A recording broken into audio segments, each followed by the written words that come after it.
That's weird. There we go. That was weird. For some reason, my microphone wasn't set. Anyways, I'll just do it again. Hello, everyone. Thanks for tuning in. Jacob of Paradox Multimedia here, and welcome back to another stream. Today is August 14th, and that's the wrong. I always get confused looking at OBS, like which side of my head is which to go and brush some hair out of the way. But anyways, today marks 3 years since the release of my first, technically second album, Unison. So that's cool. I was trying to do something else right before the stream to commemorate it, but Teespring is being dumb. So I might show that later, but for right now, actually I think I'm gonna just work on that real quick. So, especially since stream just started, see if maybe anybody else joins right before we actually get into the look back, the review, or whatever you want to call it. So in the meantime, hey, how's it going? Let me know. Also, tell me if everything sounds alright, even though it's just the microphone, because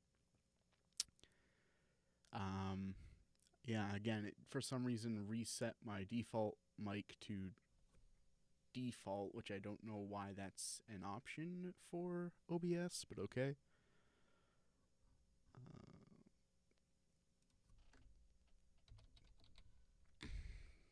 But yeah, I was trying to do something for Teespring, and it kind of messed it up, because for some reason, that's not centered. For some reason, it doesn't seem to like my banner logo on the back of stuff. So if I go and add new items to a listing, it'll for some reason force me to re-upload the logo.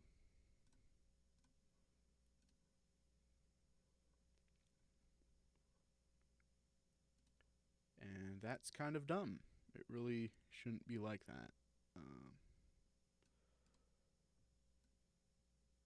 That's centered, really? Okay. Back. Okay, that's normal.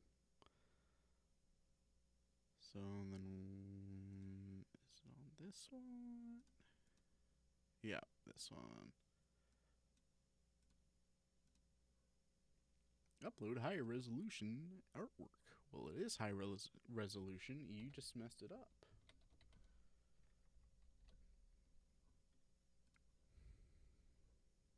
Oh, wait. Edit. Got it facing the wrong way. Done.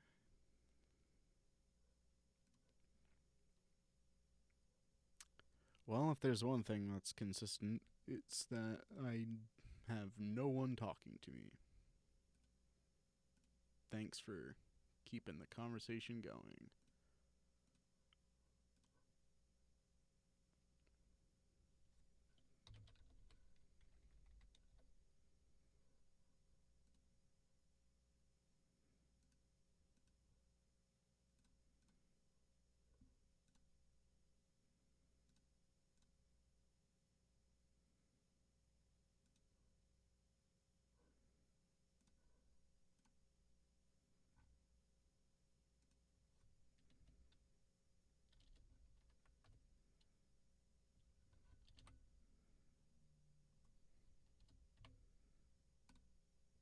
Go.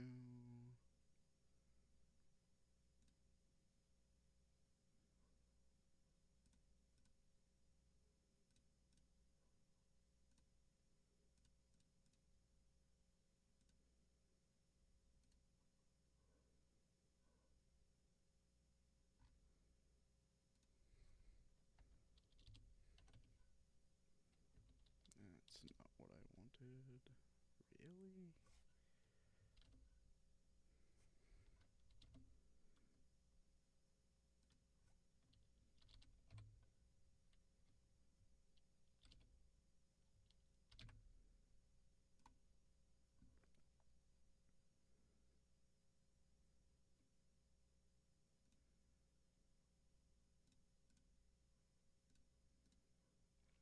It's weird, because some items it doesn't do that.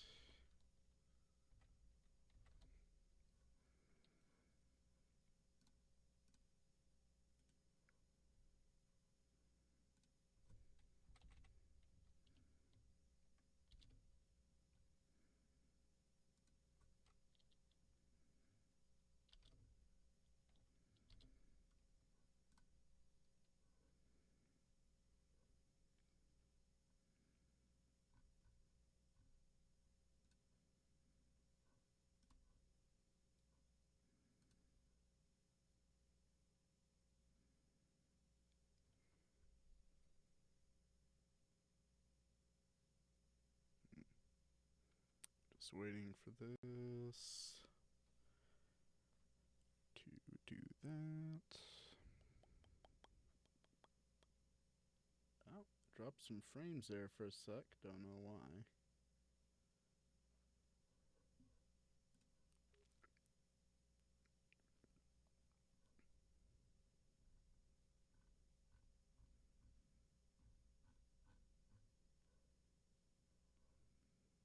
And just add a few more things.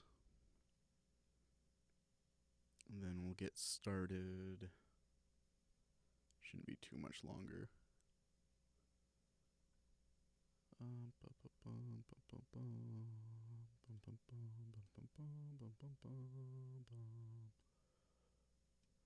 Preview.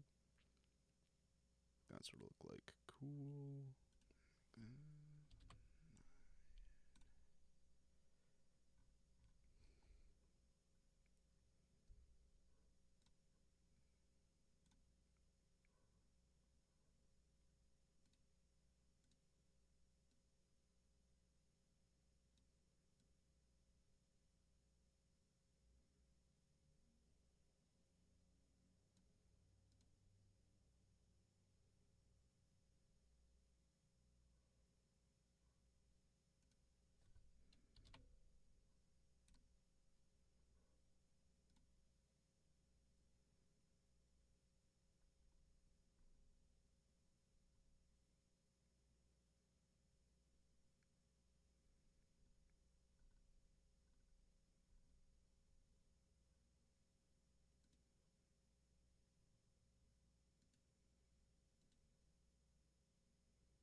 There we go.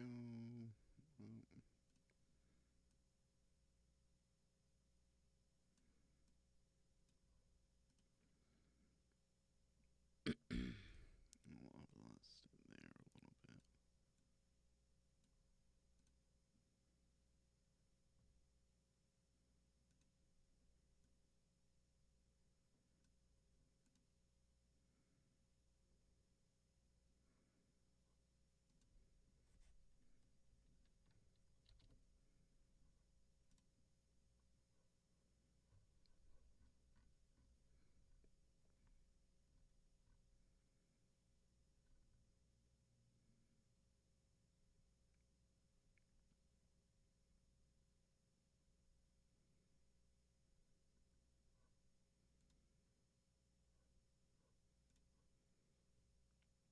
Finally fixed my audio. Oof, my connection is scuffed.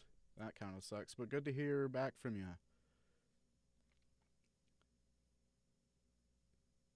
Always good to see an old friend in the chat. How you been?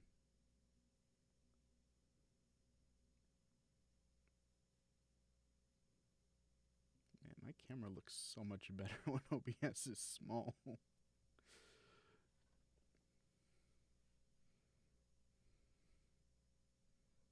Okay, that's all good. Let me just check it out in the store. At the moment, I was waiting to see if anybody else would join before I started. Um, in case you didn't see by the title, today is the third anniversary of Unison coming out, so that's cool. And I thought it would be neat to do a stream looking back at my, just kind of like looking back at the album and thinking, I guess, or I guess like talking about like how I feel about it now, 3 years later, where I hope my music has improved a lot. Not to say that this is a bad album, but just how my music has changed and just just changed, I guess. Cuz I kind of made this one and then never really followed up on the same sort of style. I just kind of went like completely different direction, I guess. I get you. Yep. But right now, I'm just checking out because I wanted to do some new stuff on the merch store for the anniversary, which I didn't get around to making until just now. That's kind of scuffed. I want to fix that real quick. So that, I hope that's centered. It's so weird because the Unison title, I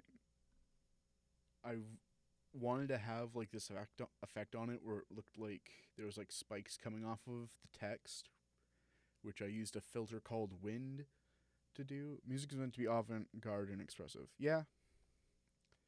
I mean, it can be. There's some music that's still pretty good and it's just like really basic. I mean, I say basic. Music is a weird thing to go and call basic. Like even just like piano music isn't basic because that can get super like complex. But I guess I'll leave it alone. Maybe fix it after stream. Cause I don't know if anybody's gonna actually look at this, but I'll probably show it off, I guess, afterwards. But anyways, it seems like this is what I'm gonna get for now. Not to say that you're not enough, James, but hopefully we'll be seeing Kelsey drop by. I told her I was doing this, and she said she would drop by, but, you know, things happen. She might have forgotten, even though she's following me on Twitch, so she should have got the notification. Blue said he might try to catch it, but he was in town, so that depends on, I guess, when he gets back home. So I guess we'll start. Let me switch over to this view. Oh, that was very something. Oh, is the transition not on for this? Weird. Because I got a transition on for switching to just face cam, but for this, oh, maybe it is. OBS is just acting like really weird right now. But anyhow, oh, there goes my chair. So yeah, we're gonna go through from start to finish my thoughts looking back on Unison now. So let's get to that. Squeaky chair and all, that hasn't changed in 3 years. So yeah, we're gonna start, of course, with the first song, Alteria, which is the song that without which, oh, there goes my mic tipping. I don't know why it's tipping. I slightly bumped it and it just like slowly was falling. But anyways, without this song, this album would not have happened, and I don't know if I'd be where I am musically. I probably would have continued to improve and stuff, but like this is my first big song, I guess, and the first song that I was like, I made this because I wanted to. I made this because I liked how it sounds, and not just to go and like put out a song. And also, this is the first song that I was like, I genuinely hope people enjoy it because I enjoy it. But yeah, we're gonna start off with Alteria. Here we go. Just gonna turn it down a bit in OBS. Let me know if it sounds too quiet or not. It gets a little louder though, so I'll turn it down a bit. Oh, there we go.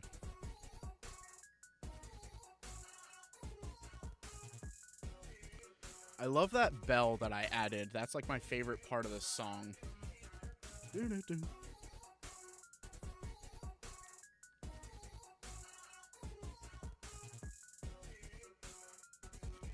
I wish I made the drums a bit louder though. They don't really cut through like the drums are supposed to.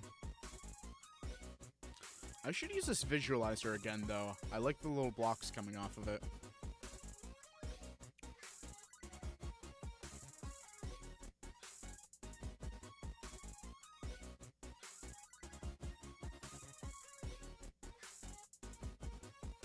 I really can't think of much to say about this one. I just totally vibe.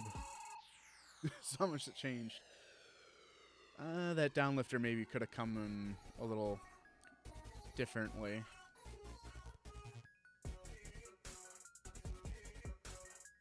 The drums sound a little better here. I don't know why. Like, nothing changed.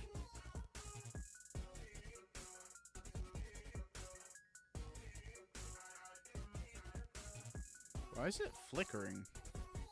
Is it flickering for you? Because it's flickering for me. Like, just at random, it'll, like...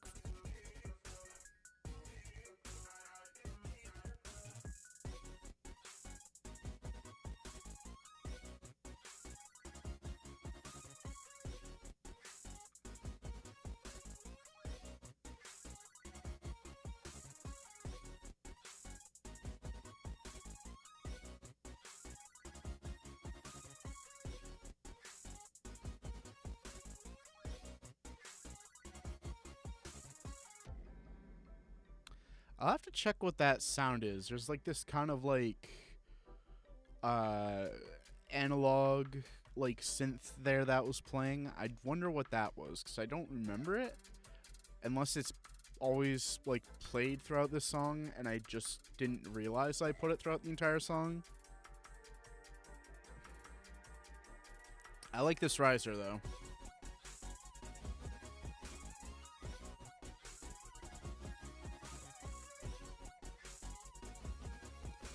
I think I added another vocal chop to this, or like it's a different kind of synth to really like make it feel like it built some here to make it sound fuller.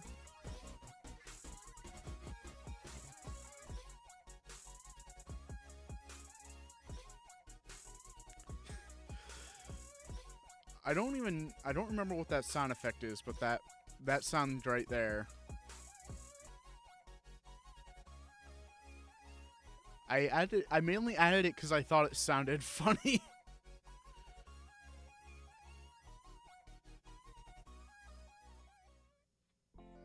Oh. Okay. Didn't mean for it to autoplay, but okay. So that was Alteria. Still pretty good. I still like it.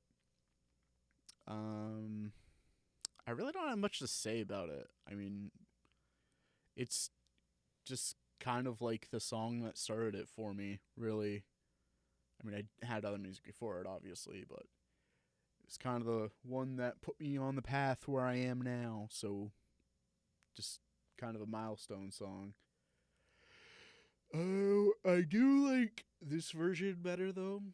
The official release version, because there was a version in the original video I did where it was just like absolutely like dripping with reverb. I don't know why, but I added like a ton of reverb to everything and it just sounds really echoey. And I apparently took all of that off. I don't remember if it was reverb I added in the DAW or if it was like a weird effect I applied when like messing around with my video editor because I was just like trying to find different stuff to use. I may have applied a reverb effect to the track instead of like to the different parts of the song. I'm not sure.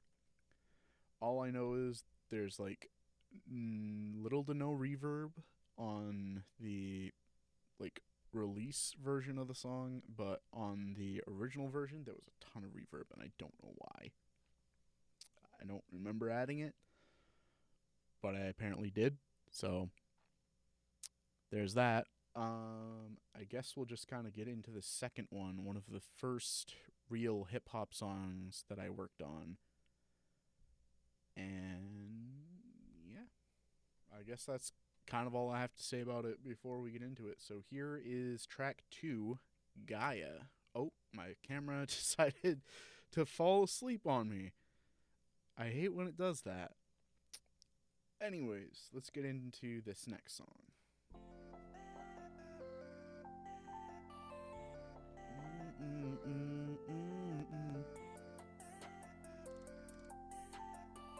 I like the piano on here.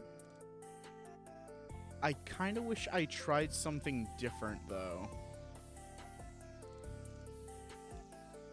I can hear the bass on it, but it feels a little underwhelming. I wish I had made the synth there a little quieter, though. I like that kind of glass breaking effect I have in there. I've used either the same one or a similar sounding effect in 1 or 2 other songs. I'm trying to remember. I think I used one in Hot Spring Heaven. I don't remember the other one, though. But I think it's a good transitional effect, kind of.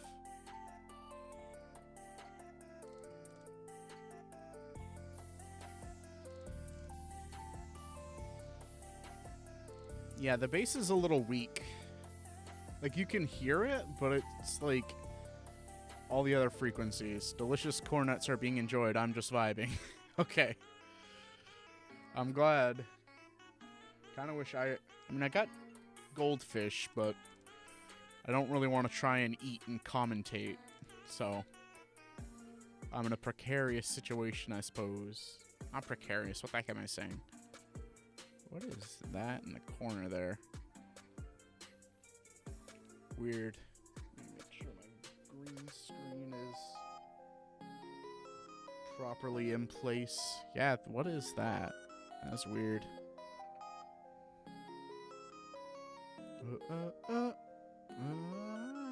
I don't know how in sync I am because there's probably some stream lag.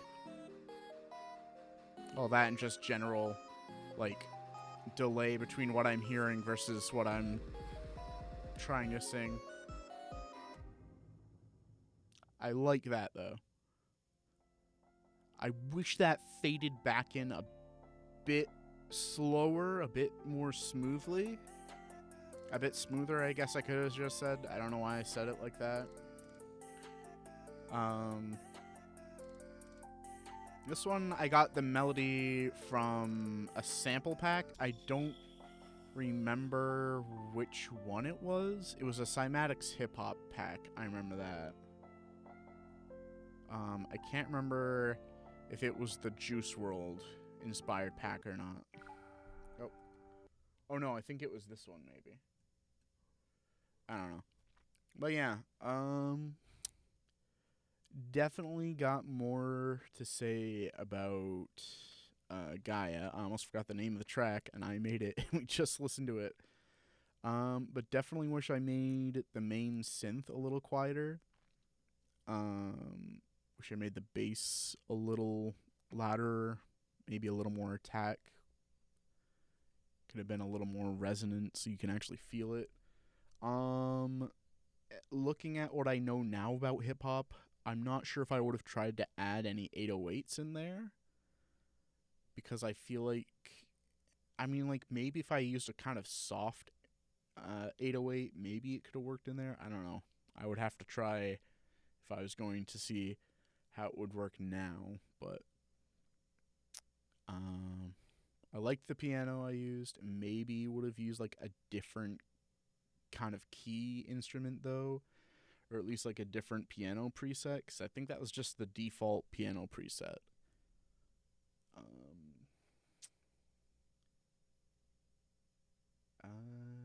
Yeah, I mean, I guess that's all I really need to sum up there.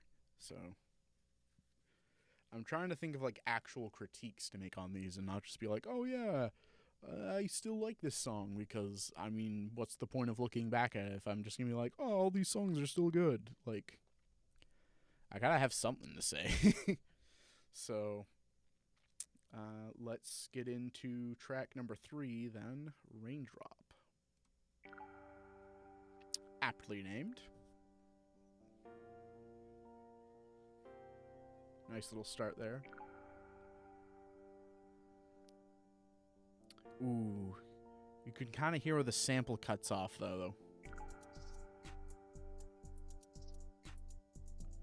I don't know if I accidentally cut it off there, though, because on all the subsequent ones, you can hear it fade out, so I don't know what happened.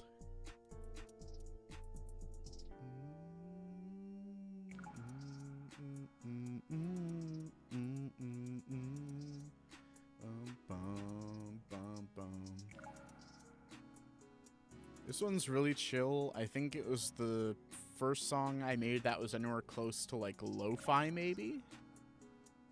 I mean, there's a couple of lo-fi tracks on here anyways, but just a really kind of chill beat. I feel like Gaia was supposed to feel like that, but it's got a kind of different vibe to it. Oh, we're already at this part. See, I don't remember adding this background noise here, but I'm glad it's there, because it's got a neat kind of like effect.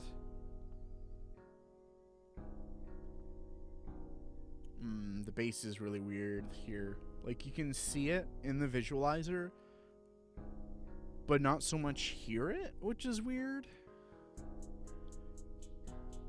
I feel like the frequencies are messed up. Oh, yo! I just saw the viewer thing update. Hopefully we got a couple more people incoming.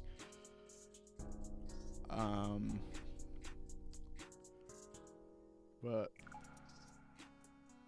yeah, I wish I kind of leaned more into the ambient side for this, because I feel like I could have done more for like textures and stuff in this one than what I had initially. I mean, not bad for like my second actual hip-hop track, but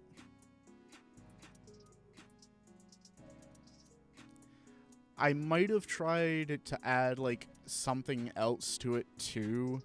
Maybe like kind of an ARP or like some, like, I'm not really sure. Like, I'm thinking now of like what I could have added, but at the time I was just like trying to be a little minimalist with it, just kind of like adding some basic stuff and not really thinking about like the greater aspect of it, I guess, as a song. I don't hate it. I don't hate any of these tracks. If we were doing Look to the Sky, that'd be a different story, but yeah, that one I feel like I would definitely tackle very differently today. It probably wouldn't sound like super different, but there would be like a little extra to it to make it feel more like an ambient kind of hip hop track than just what it is. Like, there's nothing wrong with a simplistic kind of beat, but if you can add something to make it feel more like what you're going for, then definitely try it at least. Excuse me. But this was my actual first lo-fi track that I attempted, and I still think it's like one of my best, if not the best. Just a slight warning though, this one has a kind of like bell in it that's very high pitched, and I never did anything to try and like eh, I guess lessen the frequencies a little bit. You could do it, yeah, probably, but this one I wish I had done something to try and like lessen the higher frequencies, at least on the bell, because it is slightly kind of ear piercing. But like other than that, I can't think of anything off the top of my head that I could have done better with this one. But that's why we're listening to it. So let's get into it. Track number 4, "Take a Seat." Oh, and the static I could have maybe like turned down a little bit.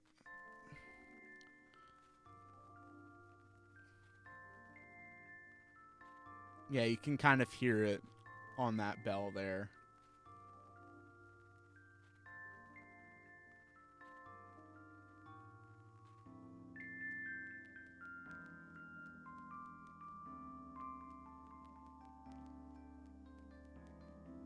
Yeah, the static's a bit much. The bell, I could have taken some of the frequencies out to make it a little less ear piercing. Might have added the beat in a little earlier. Um, at least like a simplified version of it. Maybe just like some hi-hats or something.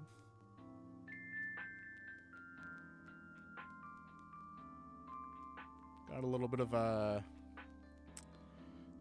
pass filter on there. I'm trying to think of if it might be high pass. I don't think it's low pass.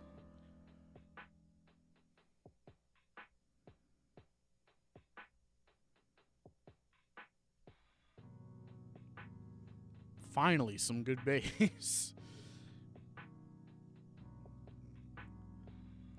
But for the most part, yeah, I'm pretty happy with this one so far. Um, it definitely had the vibe I was going for.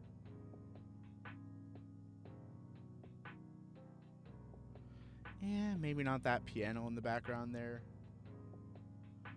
There's like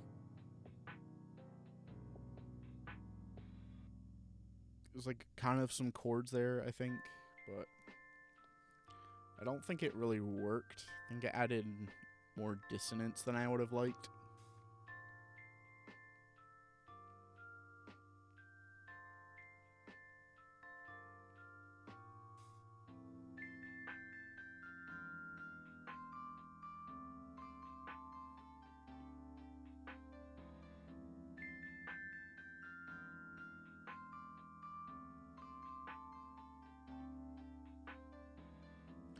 Oh, I added something else there. I just realized. Hello, Paradox. Jack, it's a nice album you got there. Hey, Jack, welcome to the stream. I like to think it's a nice album. Yeah, I added some kind of like other synth onto there, I think, which I completely forgot about. I tried to layer it, but also kind of have it like alternate between just the bell and then the additional like keys or synth or whatever that was. I think it worked. It had the kind of effect I was going for. My main complaint I've had about this song though has been like the bell is just kind of ear piercing, and I get it. I understand. I wish I had done something else about it, but this was me 3 years ago. I've learned a thing or two about music production since then. So if I were to do this song again, Blue Lace hates this album, you've done lo-fi correctly. Yeah, this is only one of. There's only 2 lo-fi tracks on this. This is a weird album because I was just kind of trying everything with it. There's a little like the first song, Alteria, was kind of like an attempt at like melodic trap. And like there was a couple of hip hop tracks with Gaia, Gaia and Raindrop before this, and then there's Take a Seat here, and this next one, Perspective, I believe it's Perspective is the next track, and that one's another take on hip hop, but it's more of like in my opinion, more of a standard kind of hip hop than like the kind of chill, almost ambient kind of hip hop that I tried for with Altaria, and Raindrop. But yeah, this was just kind of like me making a bunch of songs and then deciding, oh yeah, I'll make an album out of this. Which I feel like is how it goes a lot of the time for music producers or like artists. But I've always been fascinated at making albums with different genres. It's kind of cool. Like, it makes sense to try and stick with one genre, and like you can get a lot out of one genre, but at the same time, like trying to mix different stuff can like it adds a very interesting like vibe to it, especially like as you're going throughout the different styles. And even more so like if you're trying to tell a story with it. I wasn't trying to tell a story with this one in any way. This is just, again, this was like 10 songs that I made one after the other, and then afterwards I was like, sure, I'll make it an album. So but let's get into the next one, which is Perspective.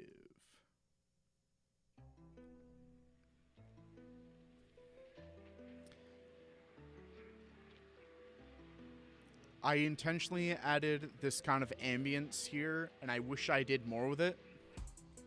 I do like, though, how it just kind of, like, starts in like that, and then just boom into it.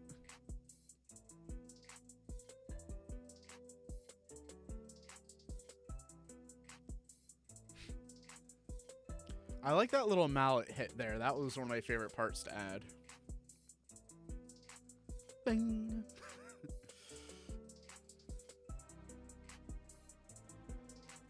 At this point in time, I was just like adding things, and sometimes I would add them just because I thought they sounded a little funny or would make it sound a little more interesting. I don't know why I added a build up to this. I think I wasn't sure what I was doing with this, because I think I was going for like a hip hop electronic kind of hybrid maybe.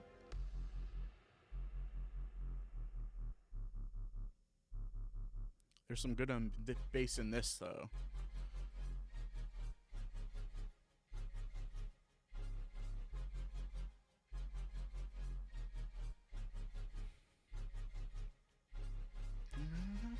What DAW was this album made in? This was made in Magic's Music Maker. I think version 24, version 25. This is way before they upgraded a bunch of stuff, so like it didn't have support for 64-bit plugins or anything. I will say this album was more dependent on samples than my music is now, like samples and loops, which like there's nothing entirely wrong with that, but I definitely will admit that depending on loops and samples and stuff does kind of inhibit creativity while also not, because you know there's the whole thing of like working under restrictions. Oh, that was shorter than I remembered it being. Magic's the synths sound like the most recent packs in GarageBand. I don't know. Like I said, this is mainly from like a sample pack. There was like probably some MIDI stuff in there. I don't remember which parts, but I don't know. Maybe GarageBand was just behind. Who knows? I mean, honestly, like, as far as synths go, you can recreate a sound just, like, using any synthesizer. So it's like, I don't know. I really wasn't going for anything revolutionary with this either. Again, this is like 3 years ago, and if you saw what I was working with 3 years ago versus what I'm working with now, it's like, holy crap, the difference is insane. But yeah, that was Perspective. Much shorter than I remembered it being. It's been a while since I've listened to this entire album, though, especially like sequentially like this. So, but yeah, this was made in Magic's. Pretty much all but a few tracks I've released were made in Magic's, just because that's the DAW I used for a long time. Sound fonts, am I right? They're amazing. I've actually only recently been like trying out sound fonts. I've got one song that I plan to release that I used a couple sound fonts in. I didn't even like properly know what a sound font was until a little while ago, especially when you make your songs and said sound font. Yeah. I've got a small collection of sound fonts now. I haven't used them a ton, just because like some of the sounds are like a little wacky depending on how you play them. So it's like trying to find like the right way, I guess, to use them with some of them, especially if you use like some old video game sound fonts. But yeah, I wish I knew half of what I know now back when I was making this, because this would sound so much different. Trust me. But yeah, let's get into the sixth track, Clubhouse, which this one I think I made entirely out of like, I think max 5 loops. Remember you making a comment in the Alien Bale review that said the beginning sounded like the SMK sound font. Yes, that is one of the ones I have. Also, I grew up with like family that had Super Mario Kart and like a couple other games for the Super Nintendo, so like I'm familiar with the soundtrack. So plus like a lot of YouTubers add like Super Mario Kart and like older SNES music just as background music in their videos. Like not even specifically people who talk about video games, just like people who are like, this will make good background music. But I'm pretty familiar with a lot of the sounds from the Super Mario Kart sound font. I don't remember the exact like sample within the sound font, but like I can hear it and be like, oh yeah, that's Super Mario Kart. It was like the Smash Bros. 64 and Sonic 2 sound fonts. I like Sonic 2. I should get that one. I don't believe I have it. I've never played Smash Bros. 64 though, or even heard any of the music as far as I know. So that one I think I'll have to check out. But anyways, let's check out this next song, Clubhouse, which is one of my favorites on this album. I don't think I have a definitive favorite, but it's one of my favorites. Music Stream Pog, you're late! You said you would be here, Kelsey! Also, Jack, Kelsey, Jack. I have no idea if James is still here, but if he is, I hope he's still vibing. I want to do something like this for percussion. That just kind of like rolling sound. How would you describe that? That one Gourmet Race meme song is from, oh, that one. Okay. Boom, boom, boom, boom, boom.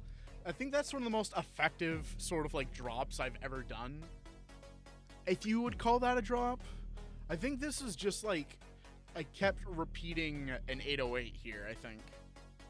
Boom, boom, boom, boom, boom, boom, boom, boom, boom, boom, boom. This is before I knew how to properly use 808s, so I just kind of like threw it in there because I'm like, this sounds like bass.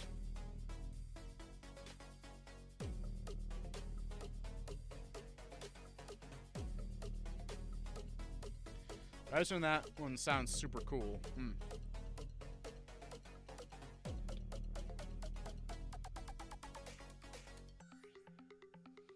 And then just subversive back into it as it's building up.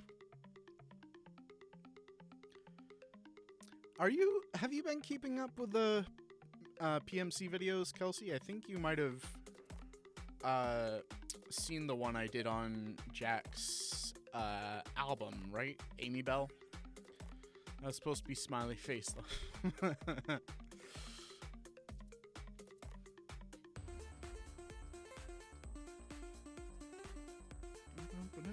I would transition this a little bit better here.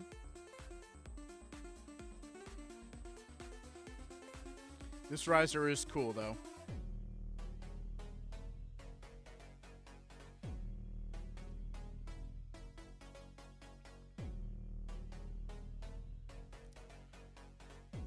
like I was saying, I don't have, excuse me, I don't believe I have a favorite song from this album per se, but this is definitely a contender.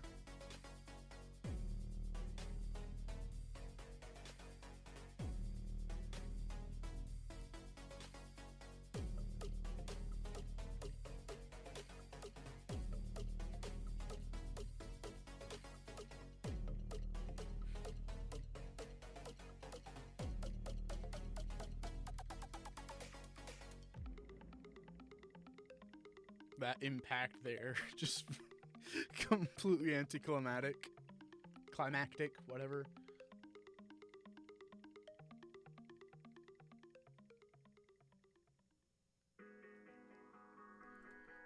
Oh, I thought, oh no, it's this one that, and okay, I thought that I ended, I ended that last song. Why am I blanking on the name?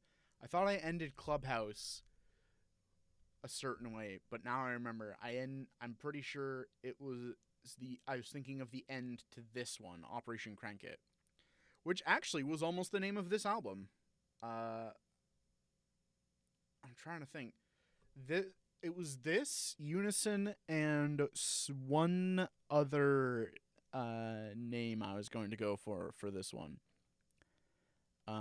Not for the track, for the album, and I ended up deciding on Unison because I couldn't think of a good album cover idea for Operation Crank It. Clubhouse feels like if Orbital Levitation didn't have those gaps between the parts of the song. You know, I kind of get what you're saying there.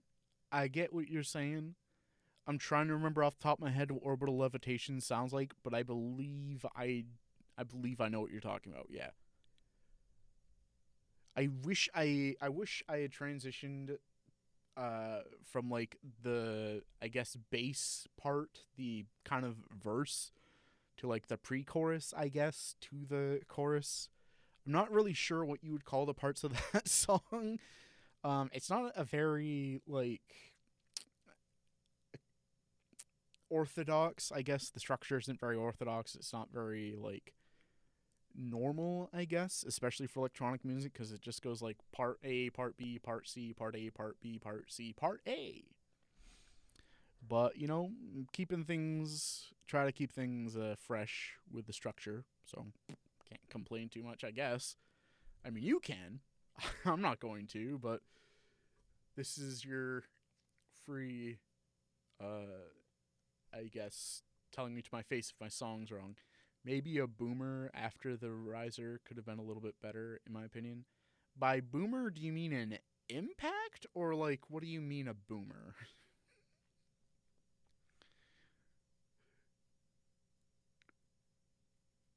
Like, an impact, maybe, but... Or do you mean just, like, a kind of, like, really loud fill? Part A, B, C, D, E, F. Maybe. I don't know. But anyways, let's get to the next track, shall we? We've got 4 left, so let's get through this one. Holy crap, I've been streaming for an hour.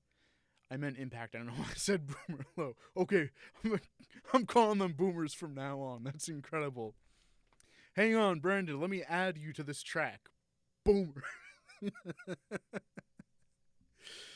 That was dumb, but I had to. Anyways, boomer.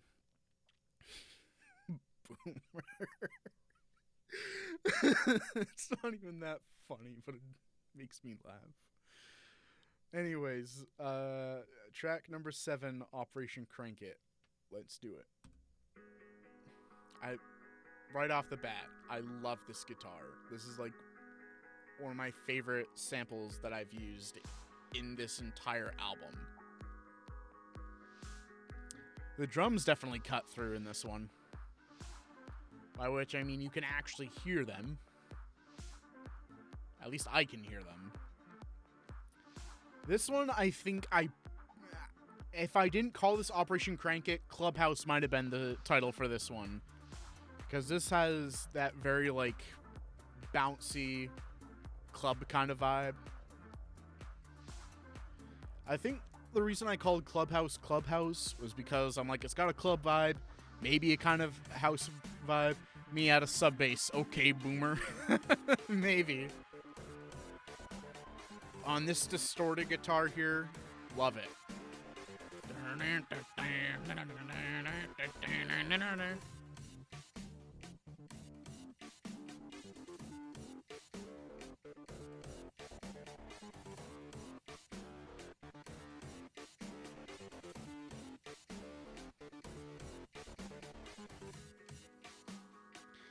Maybe something to bring it down from there. I mean, the drums were consistent, so I guess that kind of kept it together.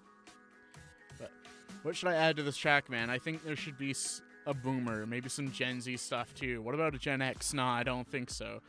Isn't boomer... Okay, never mind. Boomer is a different thing. For some reason, my brain was like, Gen X is boomer. No, it's not. Shut up, brain. You don't know what you're talking about. Why does Operation Crank It sound like you sampled the Amen break? I don't know what that is. So, I probably didn't. This is I actually don't remember where this came from, now that I think about it. I don't remember where these samples came from, so I'll have to check. I didn't sample it, but...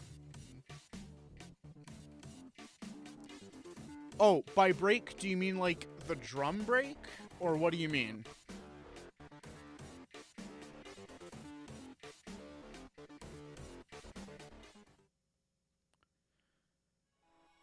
There we go. That's what I was thinking of. It just kind of stops, and then it goes into this.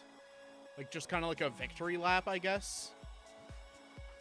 It feels like it's building up to something else, and then it just doesn't.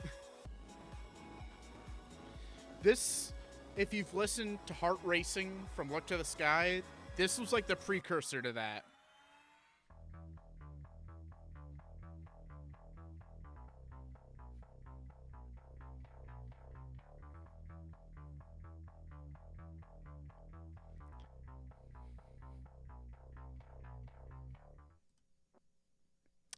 The Amen break was a drum breakdown that basically gave birth to drum and bass and jungle music. I see. Now that you mention it, it sounds familiar, but I don't know if I've ever actually heard it. Oh, Luna messaged me. Hi.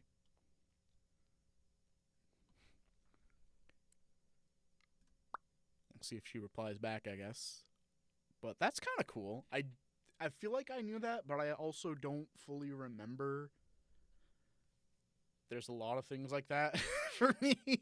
It's like, do I know that? I think I do. I'm not sure. But that's cool. If that's the case, somebody else sampled it, and then I used their sample because they sold it, and I paid money for it. But that's cool. So before this album came out, I experimented with some drum and bass, but never released it. Technically, the first drum and bass song I ever made was, I believe, Emergency from Drum and Basics. That was a song I made back in, I think, 2018. I'll have to check the date on the project file, but I had made that, and then I made Heart Racing for Look to the Sky, and then after that, because everybody seemed to love Heart Racing from that album, I decided to do a full drum and bass album to see how that would do. It didn't perform as well as I had hoped, but, you know, I still like it, and it was a very different musical experience, and I am not disappointed. But it's not Drum and Basics Day or Look to the Skies Day. It is Unison's Day. I was going to say Unison Day, but I don't know if that would be like some weird kind of like um obscure holiday that already exists or something. It's a pretty common sample. It always makes me think of Straight Out Compton, though. Lol. That's not what you said. I don't know if I've listened to Compton. Is he one of those old dead people that you studied, or is that just an artist that I'm out of touch with? Unison Day, my favorite holiday. A lot of people used to slow it down for rap music. Interesting. I did not know that. I don't listen to I don't listen to a ton of rap music, but that's interesting. Interesting to know. Music is speeded up for drum and bass, jungle, breakbeat. I don't think I've tried breakbeat. No, it's NWA. 90s rap. Ah, gotcha. Gotcha. Okay, I got you now. I think my brain thinks it knows what it's talking about, but we don't listen to that. But very opposite of rap, I guess, would be this next song, Lobby, which is another lo-fi song.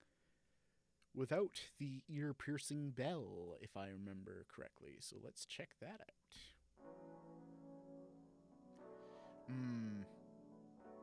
Something about that distortion just now. It's like it's making my headphone buzz, which probably not a good thing.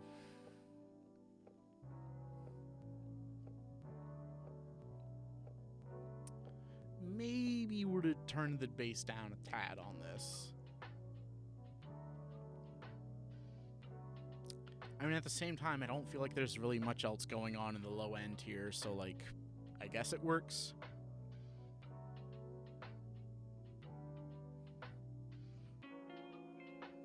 This is one of my brother's favorite of my music, actually, because of the guitar here.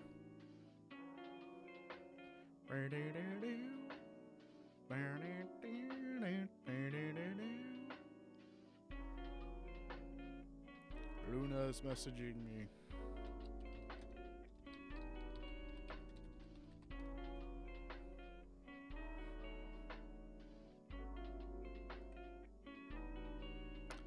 Welcome to Live PMC, where PMM reviews his first album, pretty much.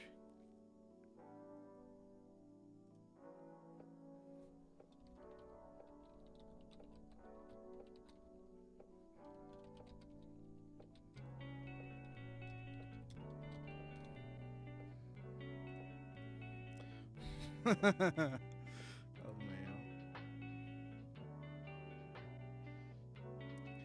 I wish I had tried it to, like, coordinate the bass and the guitar a little more here.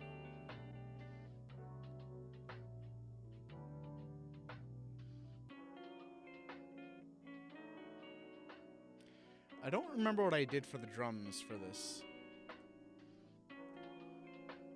One of these two, I used a percussive sample where it was just like somebody closing or opening a drawer. I think it might have been for like the kind of like, not really break in here, but like the quieter part. Or it might have been in Take a Seat, and I don't remember.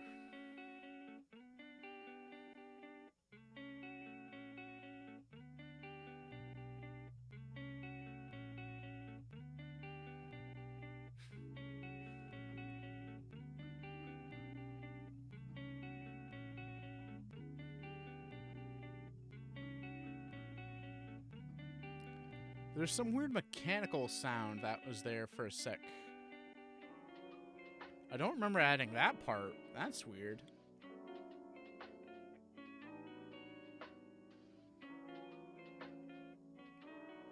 Like this weird kind of like clicking mechanical kind of background noise.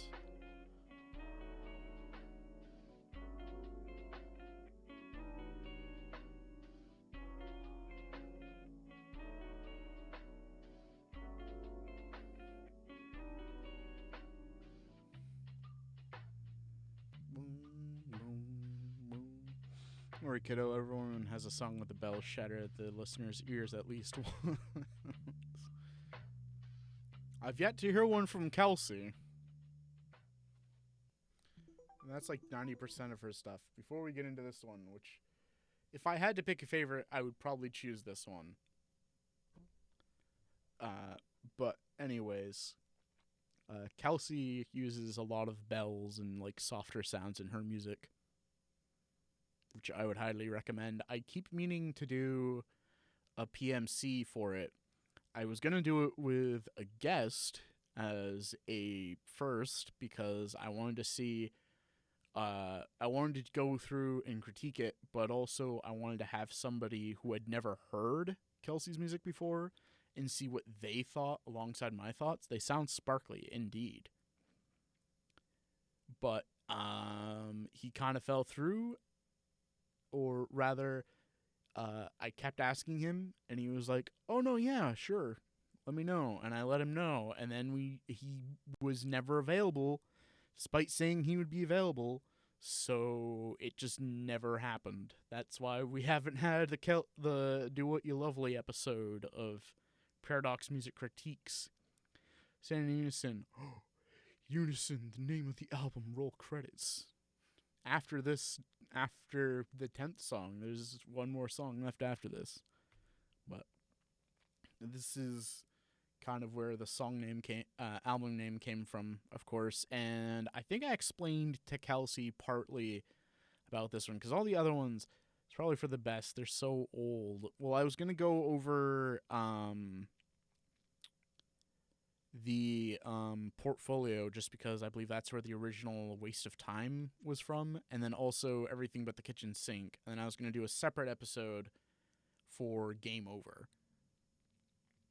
But yeah, it hasn't happened. If somebody wants to do that with me and hasn't listened to Kelsey's music, hit me up. I've wanted to try doing a kind of like co-host thing with it for a bit, but this seemed like a good way to test it by like having like somebody who's never heard the music versus me who's heard the music and would be critiquing it based off of like my already standing biases. So, well, just a thought, who knows. But yeah, let's get into the title track, Stand in Unison.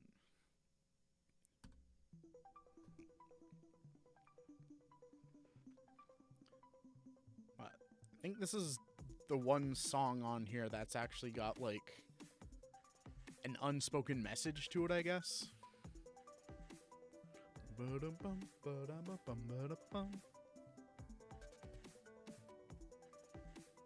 And is overall just kind of like the idea behind the entire album.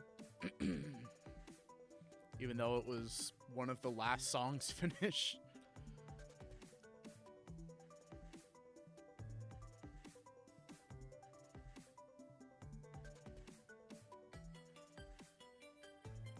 PMC, but PMM asked the original maker of the songs if they want to listen with him. Maybe. I mean, that might work for some episodes, but I don't know if I'm going to be able to get, like, Creo or Geoxer to listen with me.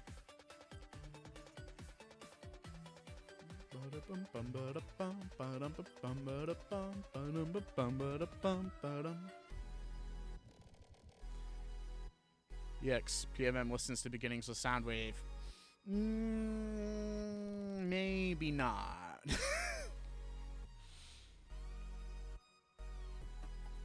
Maybe not that one.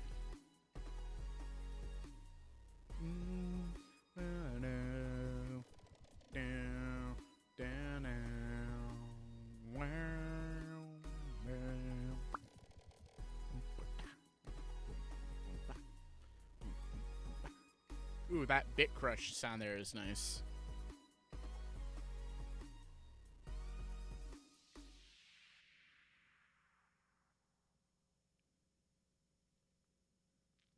This, in a way, was a forerunner for Dimed in a Rut, which, because of this part, just kind of like dying out, and then like I think a low pass filter as like it builds back up into something else.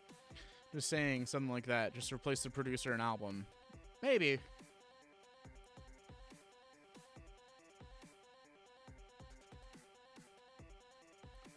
The other thing with that, though, is like coordinating with people. Which obviously that so far has been difficult to do. I used a lot of different stuff in this. I think this is the most complex song on the album.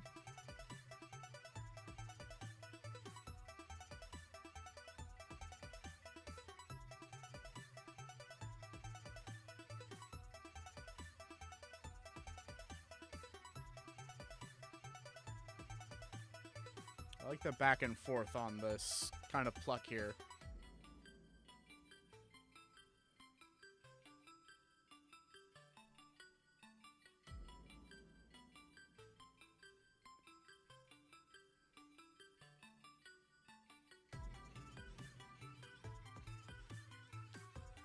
This is one of the most impactful parts of the song. That dip reminds me, again, of orbital levitation.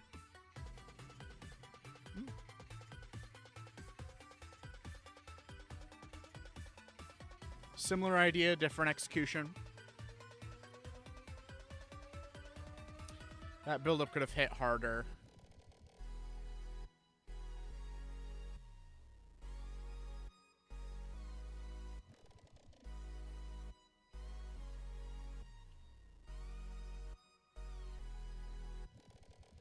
But if you couldn't guess, part of the idea with this song is to feel kind of like uplifting, I guess. Like a let's rise up and be together kind of, I don't know, idea. Which is kind of where this vocal chop comes in, which was something interesting, because when I originally made this and showed it to Kelsey, she pointed out that the vocal chops were in a different key, which they are. And I explained the reason I did that was kind of to... because I could have changed it, but I kept it like that because, one, I thought it sounded good, and two, to kind of stick with the idea of standing in unison, like different keys clashing together, but also like still kind of working. It's kind of like uniting despite differences and all that junk. Which also kind of corresponds with the idea of the album being like different genres, but still like being a kind of a cohesive like listening experience. And then I just kind of had this one because it was the last one I made and I couldn't think of anywhere else to put it, so it's just the last song. But thoughts on that one, I guess, if anyone has anything else to say before we finish off this album look back, review, reminiscing, I guess.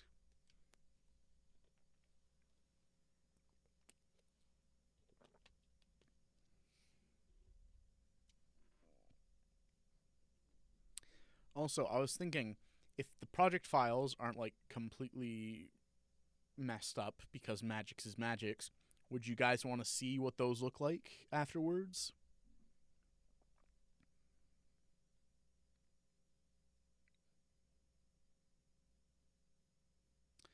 No thoughts, head empty.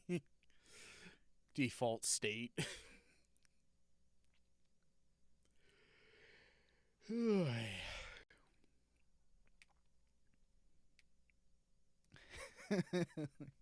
No words. All right. I guess we'll get into this. So, final song, 1 in 1,000, which, despite being the last song, is the first song that... okay, technically the second song anybody who checked out this album would have heard if they saw the promotional video I did for this album. Which, I guess we can check that out afterwards as well, just to kind of be like, I wonder how he tried to market this album. But yeah, let's check out this last song, 1 in 1,000.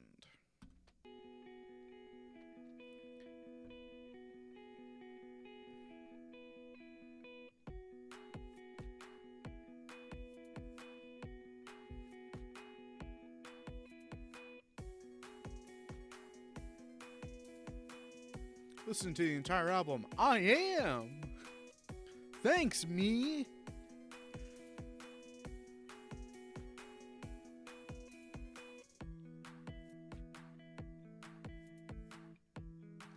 I think this was the first, or at least first attempt at a sort of future bass kind of like song. You have to check out the Amen break at the end of this also. Maybe. It's not like the song is called Amen Brother. It's not one that's gonna like VOD mute me, is it?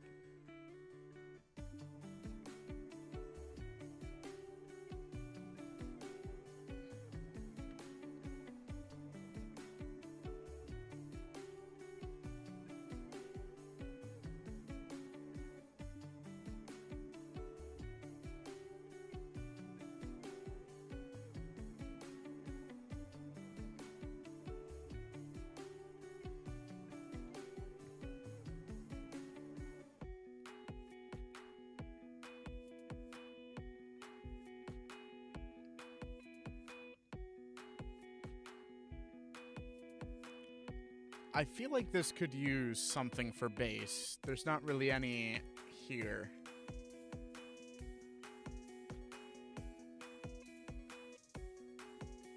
Am I the only one getting kind of like a high school pep rally kind of, like high school movie pep rally kind of feel from the drums?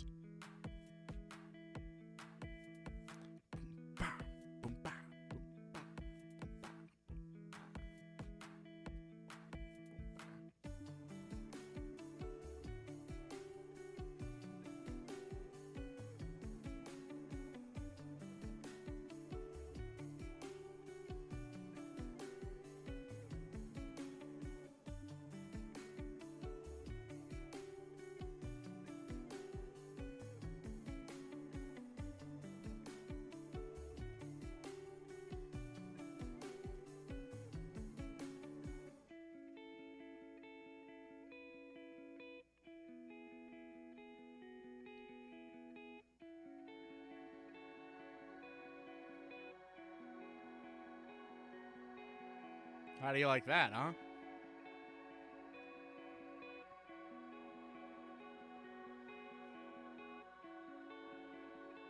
A little bit of choir.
And there we go.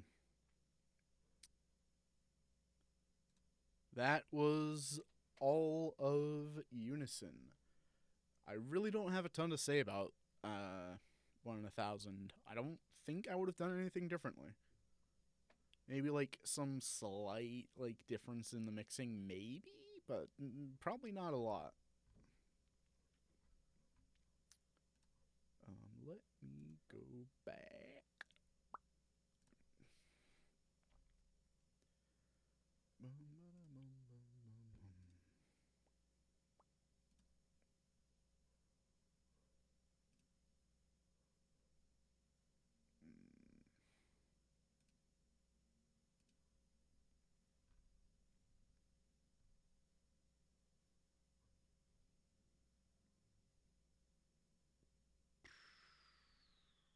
Did I not add that to a playlist? I guess not.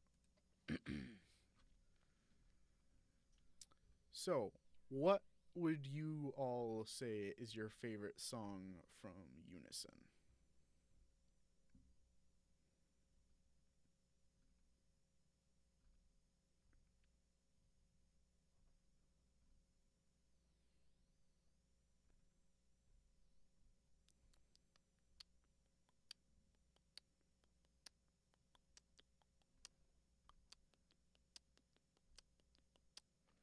Clubhouse. Valid. It's a pretty cool one. The thumbnail of this one, though, is so bad. Is YouTube gonna actually pause it? Holy crap, I managed to pause a YouTube video before it started and actually paused. Freaking seriously? I pause the video, I full screen it, and then it starts playing. Why would you start playing just because I full screen it? That's not how this works.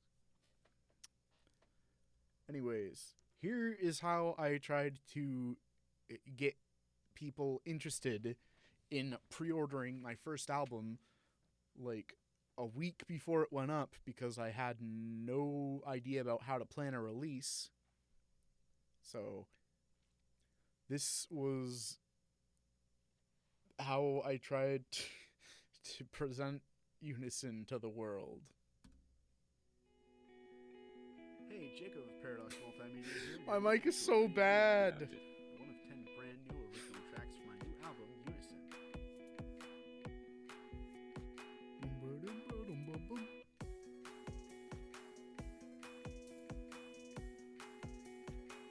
Perfect music to jam to for what's left of the summer, as well as back to school while studying or commuting.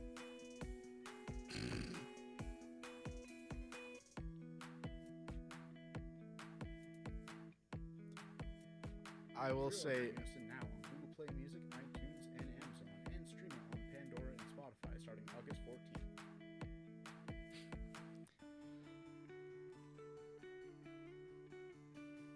I guess I'm sure you'll love what I've got in store for this album.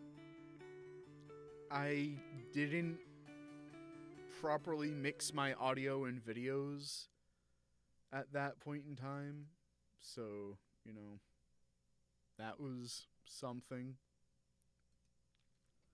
It also sounded like a chill car salesman. I guess that's kind of the vibe I was going for. I was trying to be like, hey, buy my music, but also, you know, you don't have to. It's my selling of things voice. Or at least, I guess it was.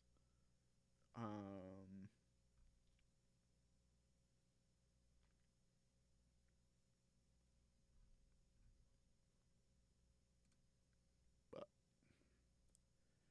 before we do anything else, let me just get this page up.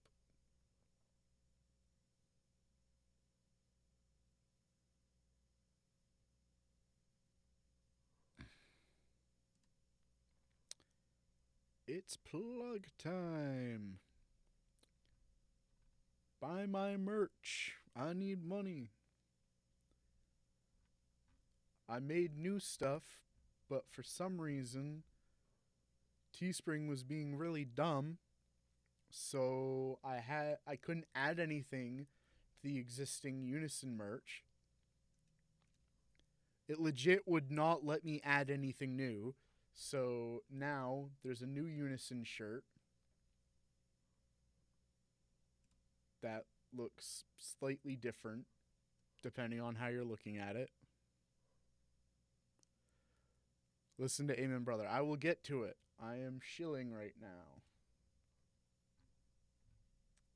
Oh, why did it go back to the first page? But yeah, for some reason, it wouldn't let me add anything new for merch for the Unison stuff. So new Unison shirt, somewhat better quality, because I re-exported the images at a better quality.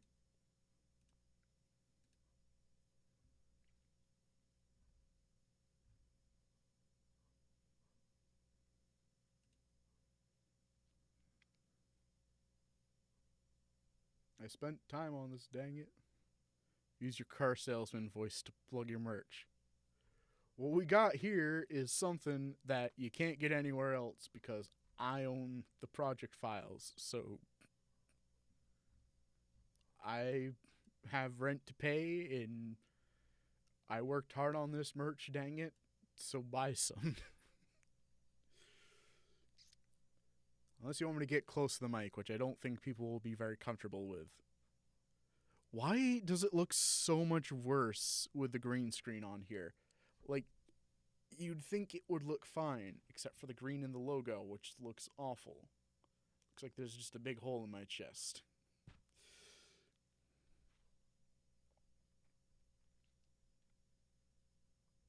What's the difference between the logo besides the quality? Well, depending on the screen you're looking at, it's slightly blue instead of just white.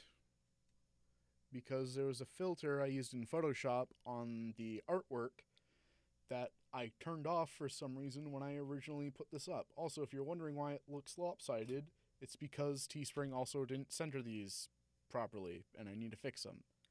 But other than that, buy stuff. Where is it? Accessories. I made Unison socks.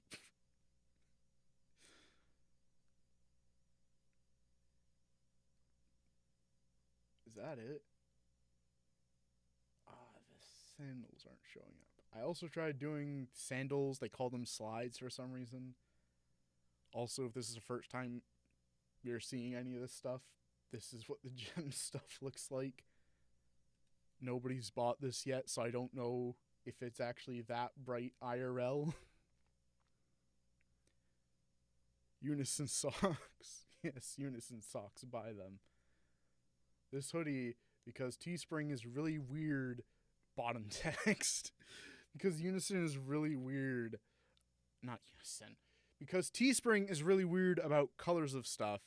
Like, sometimes it comes out fine, sometimes it comes out too dark.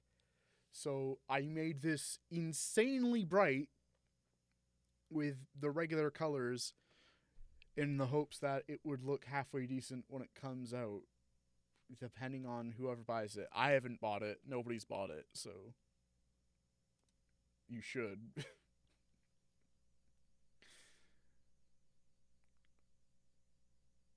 Find some way to justify spending $50 on a hoodie. It's cheaper than what Marshmallow's asking, I'll tell you that. One clip. Somebody clipped.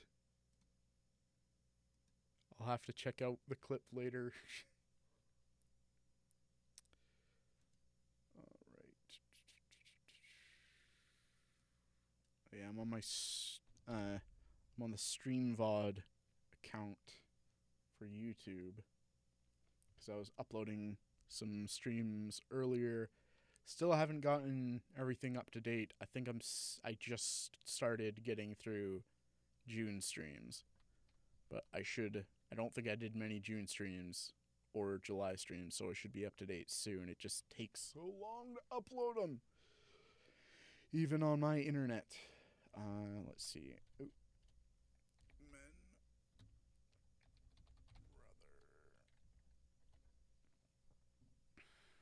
Let's see. Which one? The Amen Break YouTube channel or the Winston's Topic channel? Water.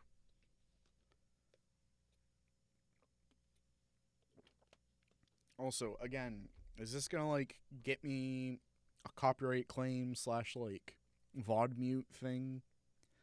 Because if so, I'm gonna mute it in OBS. And you'll just see my reaction to the sound of nothing.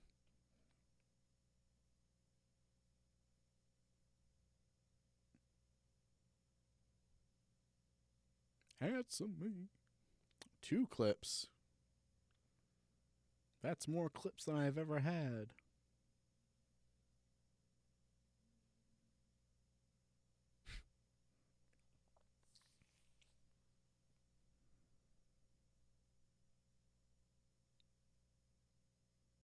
I'm not getting an answer, so I guess we will find out.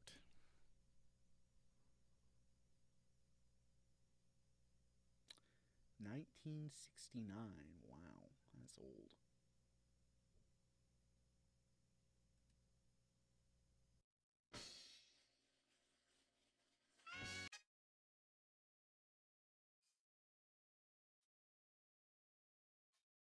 It's public domain, okay. I gotta ask, somebody had me listen to something very early on when I was streaming, and I ended up having to, like, remove the song from the background, which made everything sound really weird. Interesting.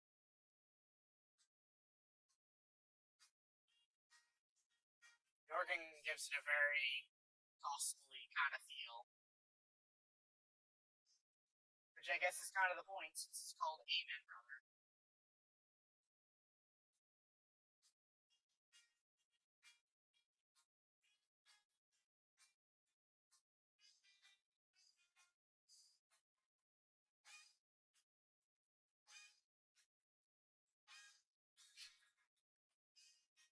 I like that electric guitar there.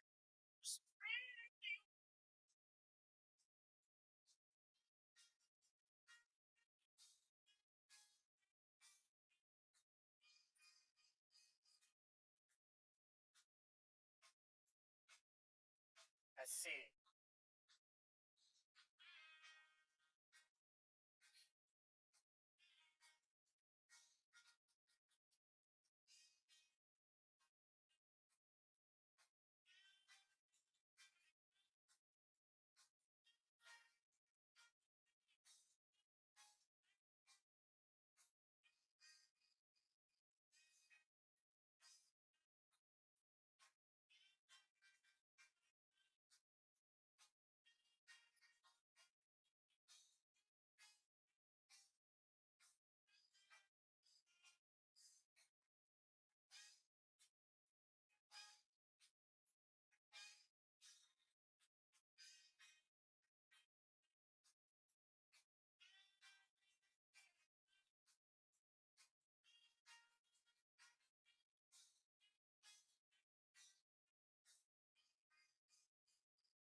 Nice. That was an experience. Neat to hear hear where it comes from, though.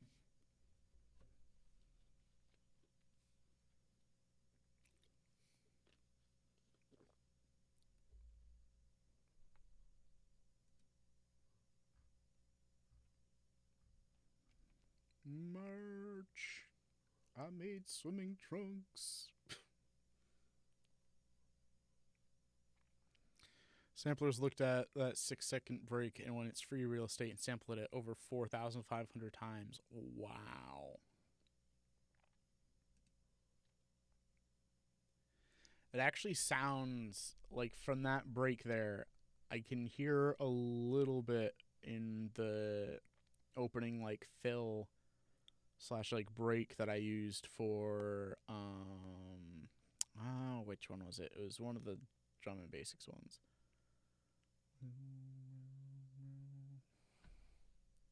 Hang on.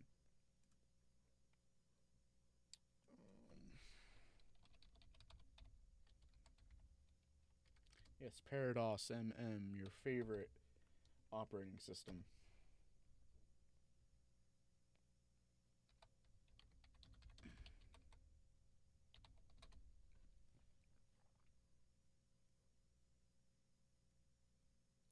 Was it this one?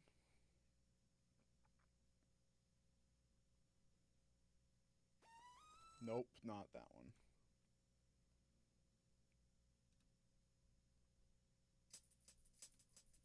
Not that one.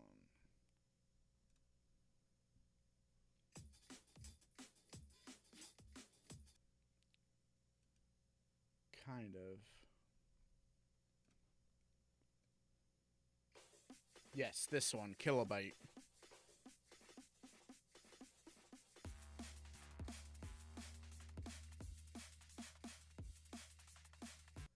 Fun fact, this picture was taken at my grandmother's house, which I used to live at. I could have said that a little less awkwardly.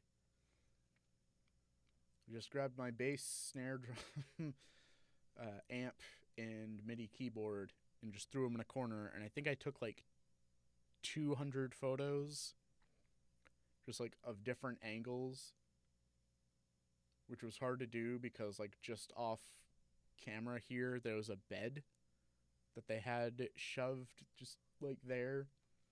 So it was hard to try and get very many different, like, photos. I think I oriented them differently as well. Hang on. I think I've still got them on. Oh no. It was on my SD card, which is currently kind of corrupt. Like, it says the files on it are corrupt. I get it. There's a drum and there's a bass. I mean, yeah. I use the same kind of wind filter Photoshop thing on the text for this as I did for Unison's album art. But so I asked earlier, and I think Kelsey responded to it, but I'm not entirely sure. Did y'all want to see what those project files look like? Kind of see what my whole process was 3 years ago.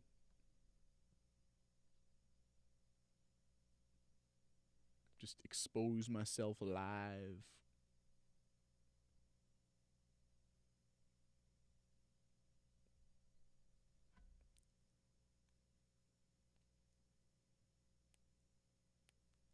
All right. Hope you're not disappointed. Let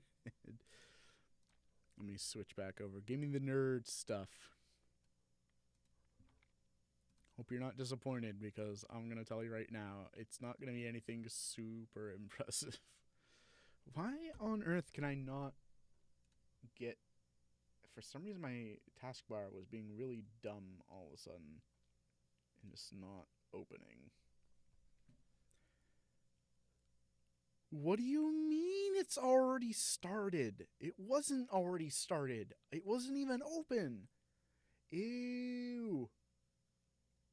For a second, like, it was green screening my teeth, and it looked like I had, like, these really nasty braces. Gross. Another, give us an MTV Unplugged type of live album. I think that means it already started.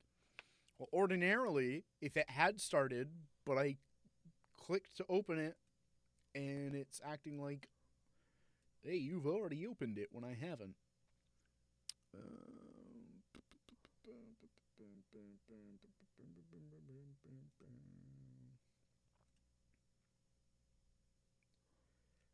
And just find... Okay, I just had to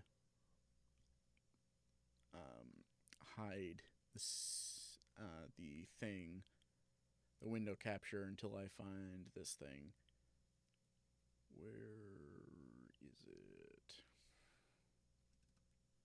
Okay, cool. It's all here. All right. So let's crack open Altaria.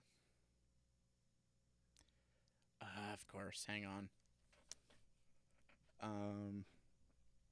It's doing the thing I told you it does, Kelsey, sometimes, where it, if I move any of my files, it cries because it can't find them, even though it should be able to find them. So I gotta go find all the samples in the meantime.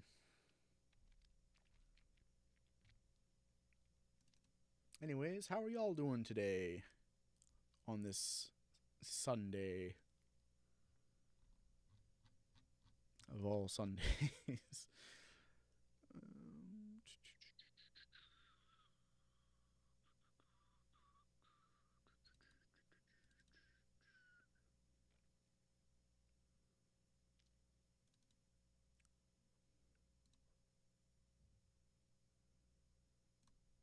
You found one file. Congratulations. Only 50 more to find.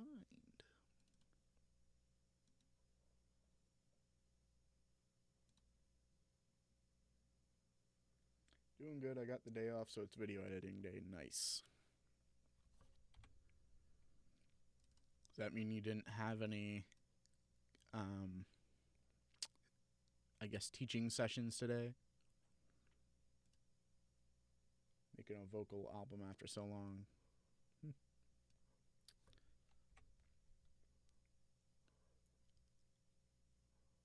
Kelsey is actually working on a.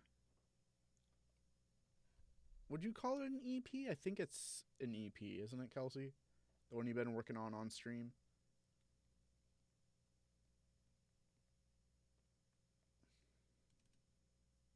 I think everything else you've done is. I would add 4 yesterday, so I'm good. Yeah. Oh, that was a synth one shot. Okay. That's my bad. I put it in the wrong thing. Yep. Mm.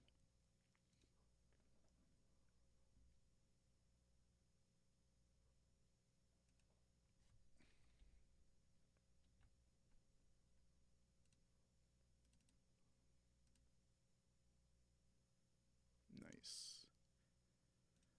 I'm showing we're up to 4 viewers, which is cool. I wish we had 4 people talking.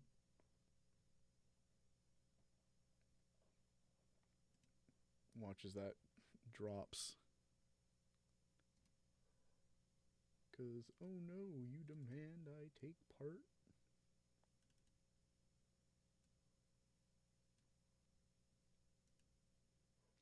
Oh, okay, that's from a different pack. I'm like, why aren't you reconnecting? Alright, because I'm not even in the right spot.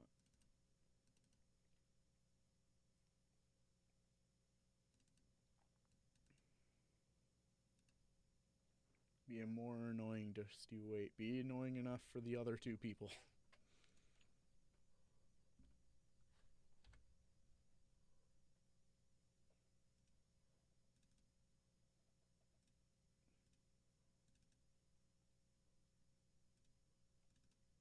Okay, so I did use some of that in here.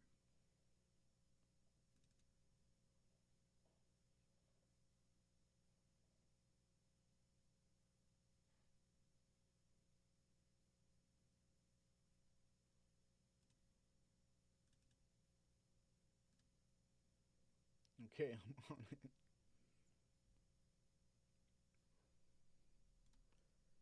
Almost got this done.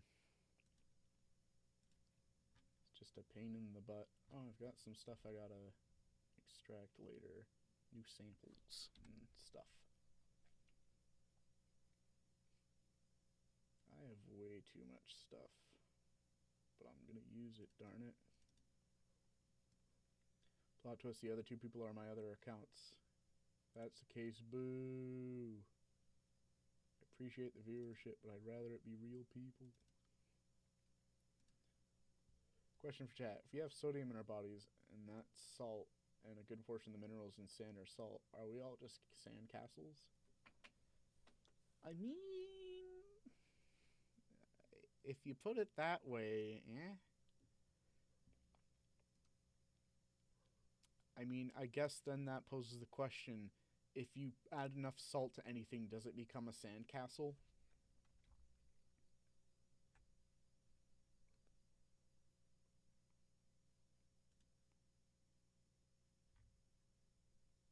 Food for thought. I'm a sand temple, bruh. I'm like some kids attempt at a sand castle, but like I'm a sand Denny's. I was gonna say I'm gonna attempt at a sand castle, but like kid was stupid and built it too close to the water, so it's just like a mound with like something sticking out of it. I feel like that's how I am.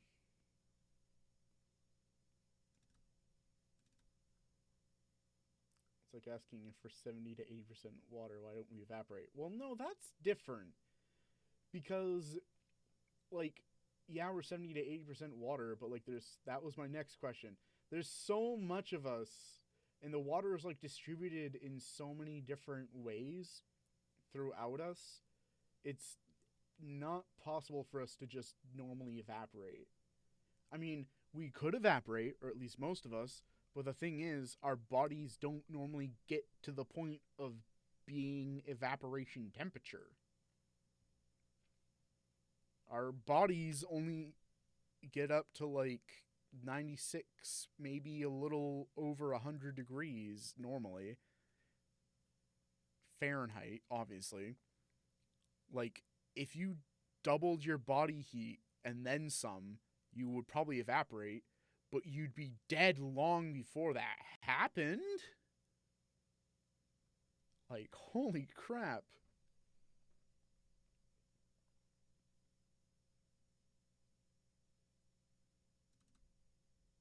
Dehydration is just human evaporation. Well, you say that like dehydration is like a humans only thing. Like, wow, my dog can't dehydrate. Yo? Why are you saying yo to that? That's not a yo. That's an O. There we go. Finally got this stupid thing to... I'm going to save this project file so it will remember where all this junk is. Why isn't it saving? Save. Save, darn you. Anyways. I think I'm going to have to do... Yeah, I think I'm going to have to do display capture for this to properly work. Because if I try and do window capture, this will happen. Oh no, I guess it will work. Weird. Oh no, it's gonna do that. Hang on. BRB putting evaporate on my bucket list. You stay where you are. Okay, let me go to here.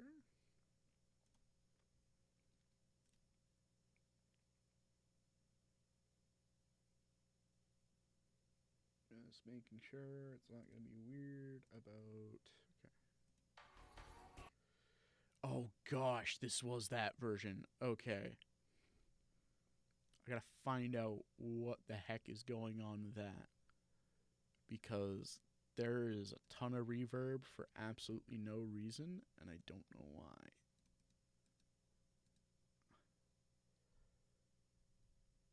Yeah, turn off all of the reverb.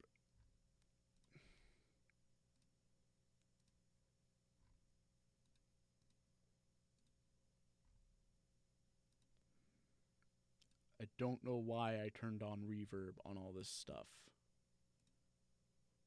Whoa, an EDM producer having Cymatic sample pack? That's crazy. Dude, look at how many Cymatic sample packs I have.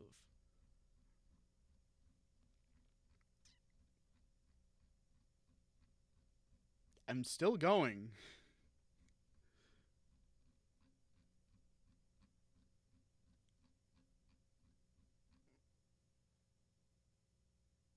And that's just a small part of my overall sample library.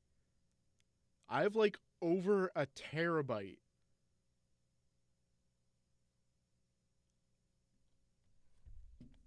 I've spent far more money on this than I should have, but here I am. That's why you should buy my merch.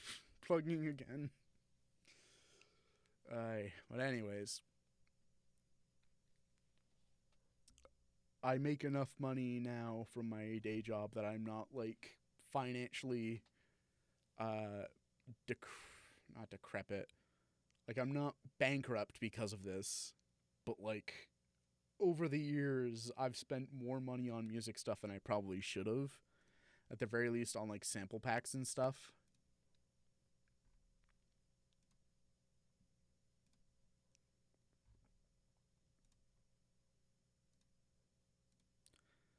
But yeah, I'm going to turn off all the reverb on this stuff because it is absolutely terrible. If we wanted to hear it with reverb, we could check out the original video.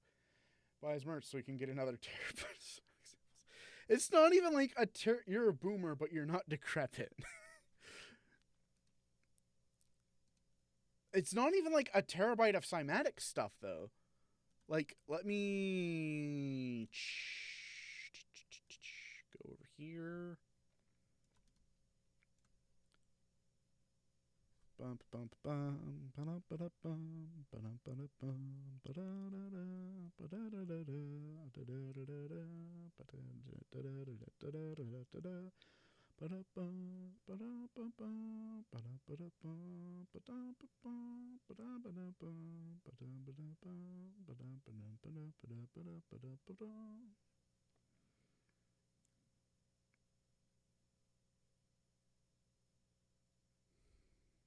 It's still counting.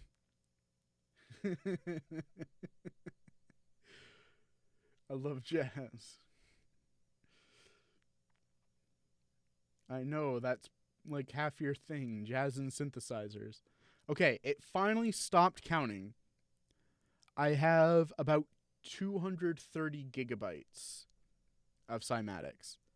So I guess it's like 20% of my library.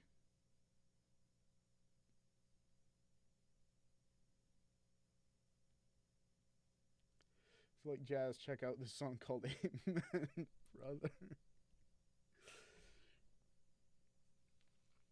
But yeah, a fifth of my sample library is all cymatic stuff. And yes, I've bought some of the expensive ones. I have Dragon, I have Dreams, I have almost all of the Hearts. I don't have Volume 5 because I was actually not stable enough to buy the fifth volume when it came out. I got Journey, I got Legends, I got Mercury, I got Omega, I got Pharaoh, I got Vibrance, I got Viper, I got Zodiac. I don't have Chaos because I decided I have plenty of melody loops and didn't need another. I also didn't get Zodiac 2 because that was also mainly melodies.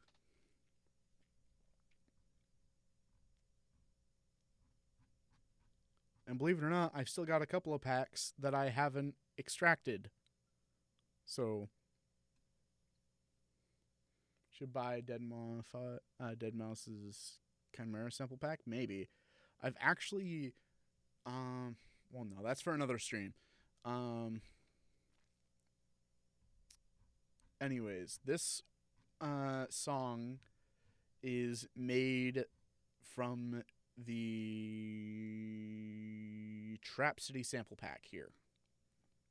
And also some parts came from Omega, which was the first big production suite, they called it, that Cymatics came out with. Way back in 2019. This thing right here.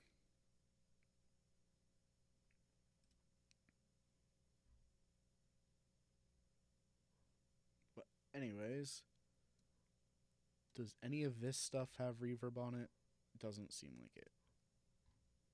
I still need to turn all the reverb off. Because I went reverb crazy in the original version and it sounded not great. So I think I turned down the reverb on some parts and turned it off on others. I don't remember which it was which, so I'm just turning it all off. No, not the stereo processor. Reverb's already off.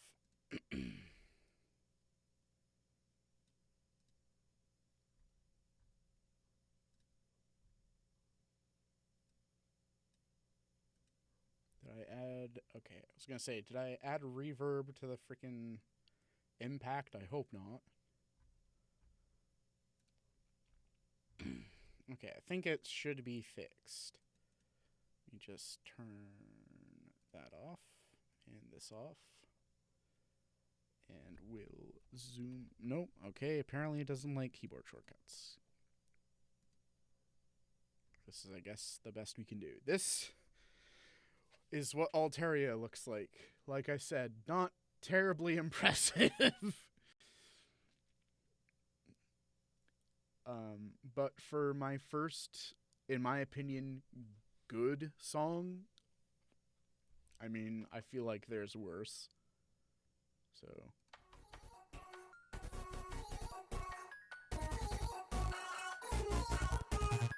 to show you just how much of a noob I was, I used a drop loop for this song. For like 90% of the song. Not a breakdown, not a normal melody, just a drop. because why not? Whoa, that's not impressive. Are you just mocking me now?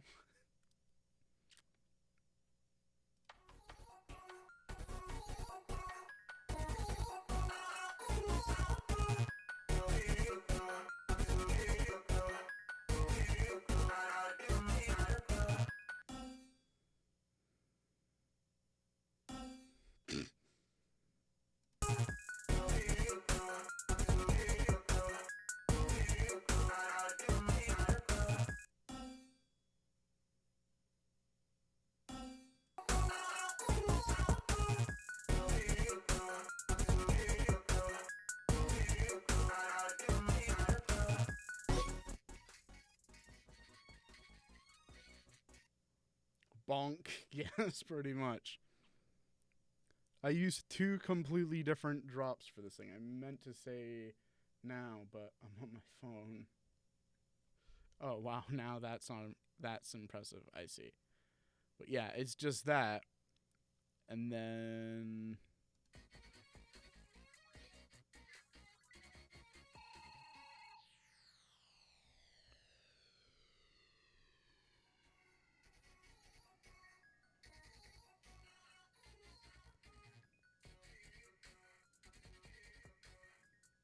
I think this is a different one.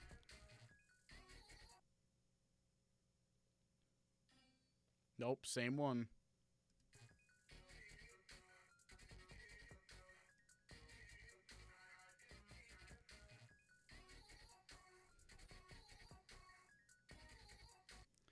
Honestly, I thought I had more that I actually put into this, but I guess I really overestimated the amount of work I put into this.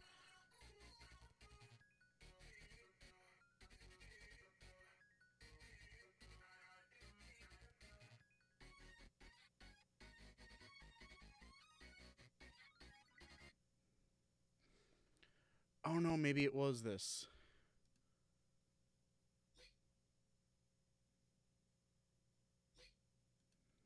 Okay. That I remember sounding very different, but honestly not surprised I misremember it because it's been so long. But that, along with this,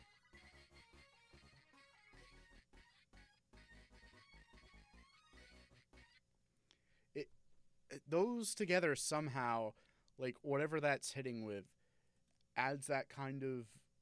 I guess the best way I can describe it is like a squealing kind of noise, just like. Eh.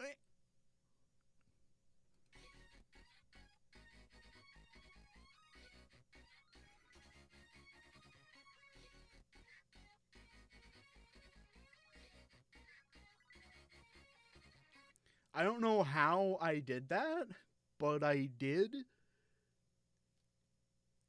But I don't know. I don't know. This is a weird song.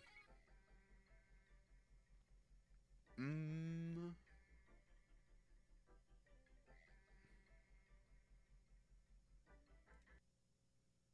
then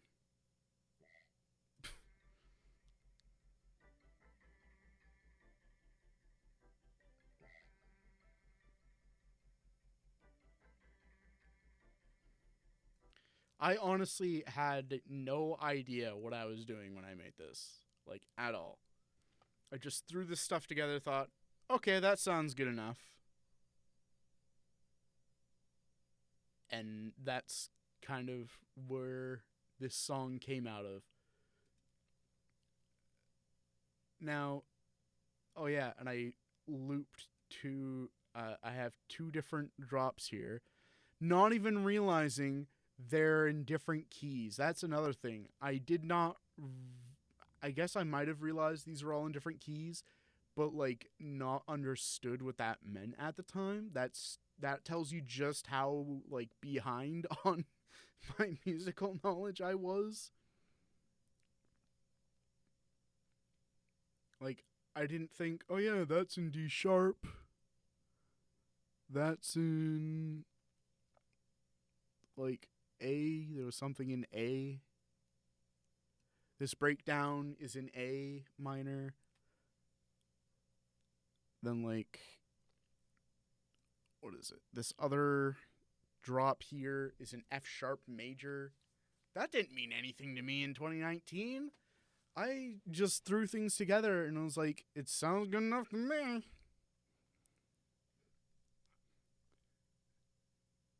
That is the song that gave me the confidence to really start stepping up my music production. And it's just a mess. I don't know why so many people liked this song, because this was like actually decently well viewed for a bit.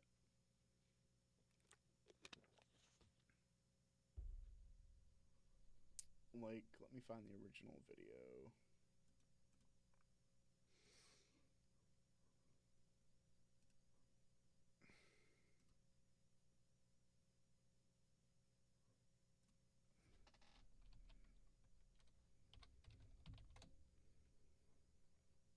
The original video for this has 115 views, and then the release one has like 242 views, and it's like, why did people like this?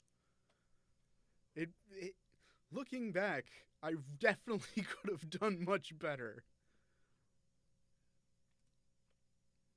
I don't know. I guess that's part of learning, being better at things.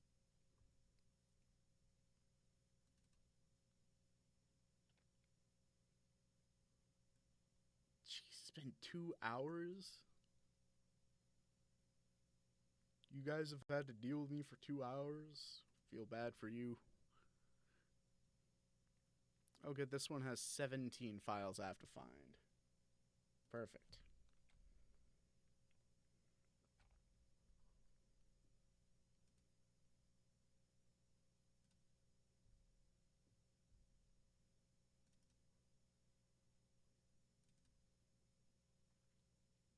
Welcome back to another installment of Jacob Has No Idea Where His Crap Is.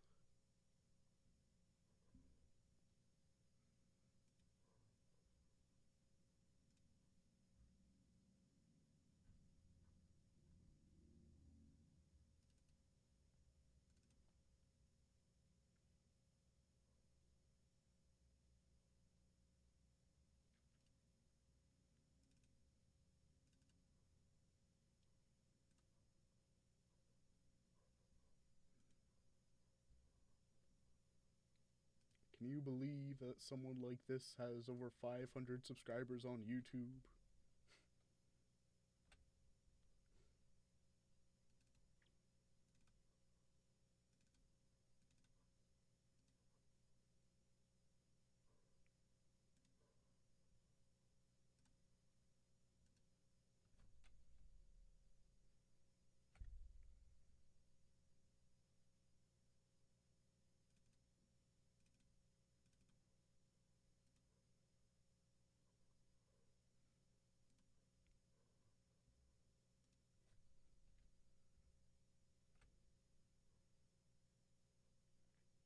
I forget, which DAW do you use, Jack?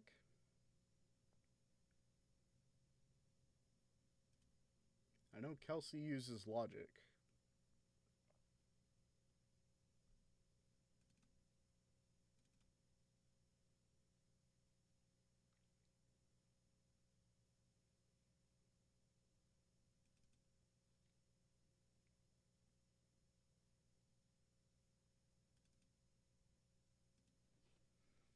I forgot this had all those one shots. I should use some of those later.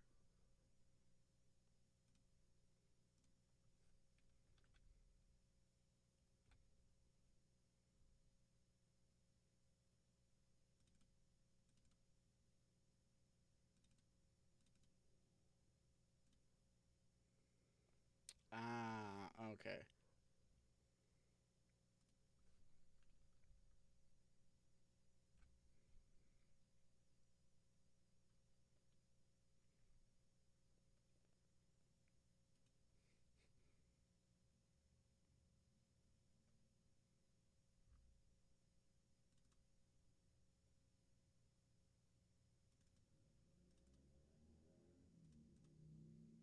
Oh, that's It's not the right folder.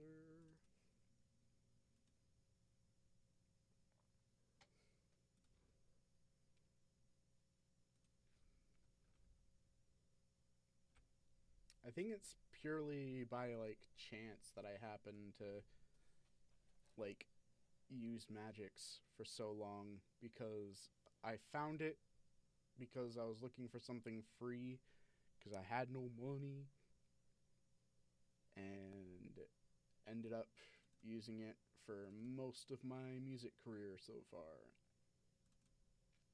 It was like last summer when I found out Cakewalk was a thing and started like messing around in that. Should go live, Kelsey.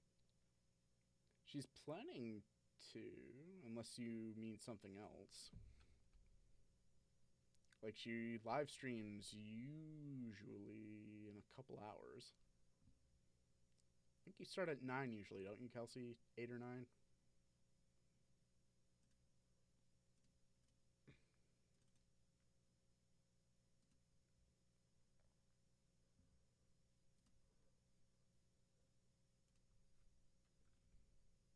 Yeah, that's what I figured. Oh, I used some solace in this. Okay, cool. I didn't think I had that pack at that time.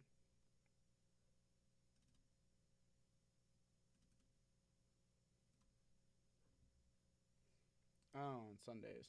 Okay. Alright, managed to... Why is it not responding to the shortcut? Anyways, I managed to get Gaia working. So this one I will say is more impressive, which you can see. So anyhow, this one I tried much harder with, as you can see. I used 8 tracks instead of 4. Double the effort. But you're outnumbered, PC boy. Do you use Mac Jack? I thought you... I don't know. Also, Mac girl, there's a way you can get GarageBand to work on PC.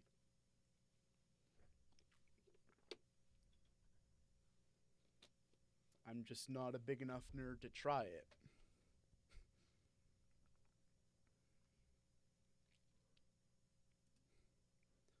Also, you know what I get with having a PC? The RTX 3050 that I've got coming in the mail. What do you got?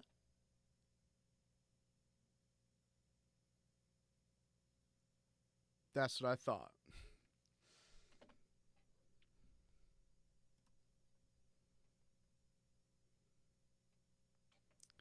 Anyways, this is how Gaia looks. Depression. Wow. Anyways, this is how Gaia looks. Based. Why is that based, Jack? Ooh.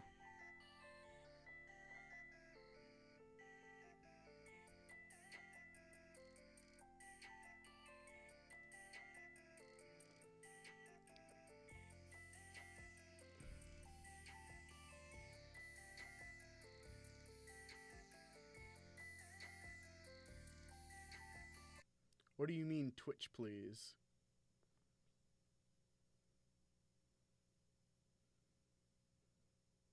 Something going wrong?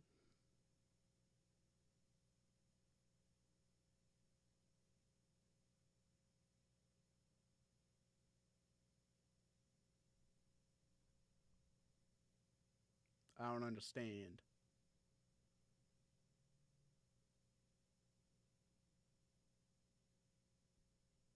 Keeps auto-emoting because I'm on my phone. Oh, okay. I gotcha.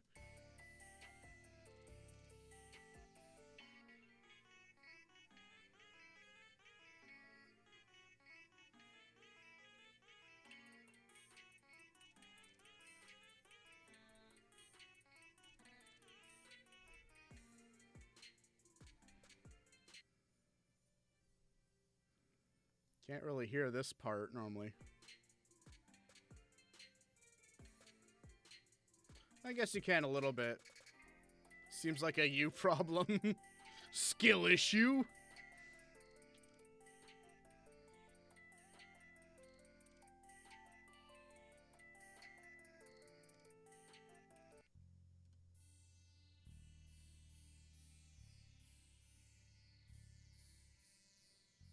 Call it a user error.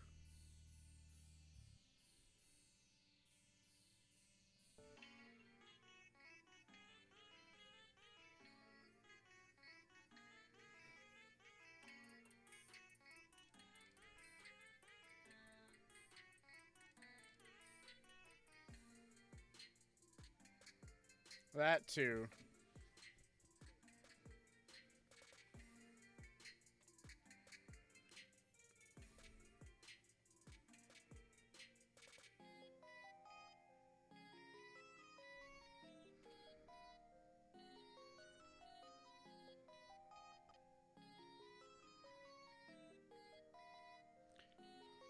Oh my gosh, I tried to make my own build up with this. I forgot I did that. I saw this like bunch of stuff and I'm like, what the heck is this? Not realizing. Wow. Man. This is before I knew you could like actually make drum patterns and stuff and like map sounds to like a drum kit and what or whatever. So this is what I did. Oh my gosh, I forgot I did this.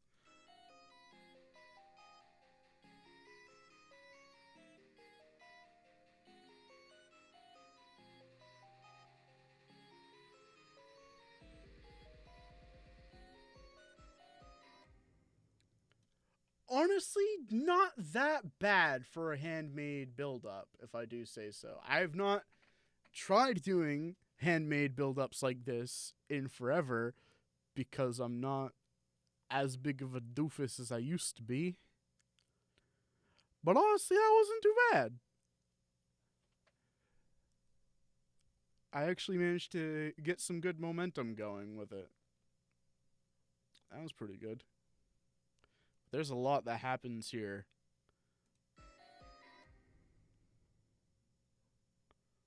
Ooh, let's hear that one more time.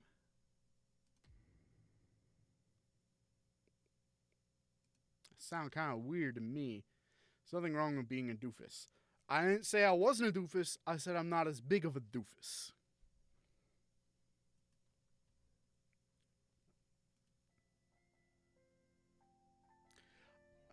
Huh. Did I not? I could have sworn I had a piano for this that I used. Man.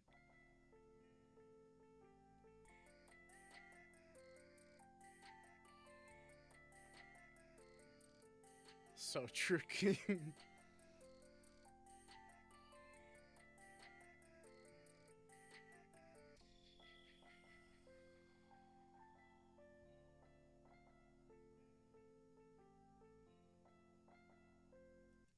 I feel like PMM before was like I calculated my next move. Unfortunately, yeah, I am bad at math. Kind of. I made this, I think, like shortly after I got out of college, and my math was not great in college. I am great with arithmetic, but nothing much higher than that. Like, I can grasp basic, like, algebra, but if you ask me anything about functions, matrices, sine, which, okay, that's maybe less algebra and more like trigonometry, I guess, I think. I think this is just proving my point. I'm not good with higher math. I am not great at that. I can do long division, I can do multiplication in my head. Sometimes, depends on how big the numbers are. Algebra. I like your funny words, Magic. I like your funny words, Magic Man. Nothing bad ever happens to the Kennedys.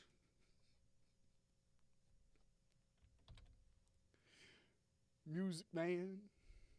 And then Music Man was born. Yeesh. That way I can keep my logo. Oh man, I love Megamind. That was a good movie. Raindrop, here we go. Let's hope this one doesn't have as many files I have to go hunting for. Yay, it's only got 6 that I have to go hunting for. Which I think is due to the fact that I used more MIDI in this.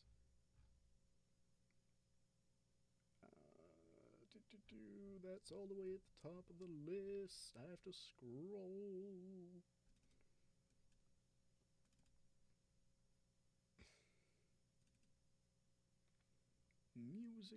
Music Man. That was a funny clip. I think I know what you're talking about. Are you referencing the game theory thing? GT Live, whatever, still game theory? Because if so, that was hilarious. I love that someone made a remix out of that. That was great.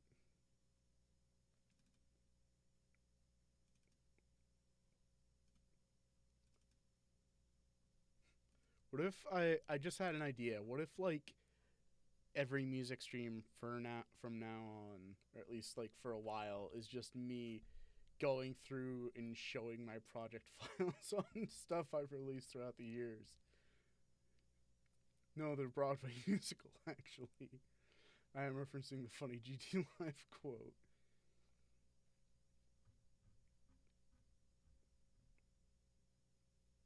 But anyhow, I wonder if people would actually be interested in seeing that and like seeing how like just like random songs were made and my thought process behind them.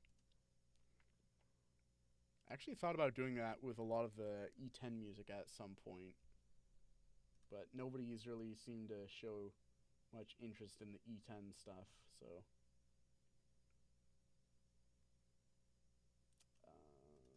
Is it in this? Nope.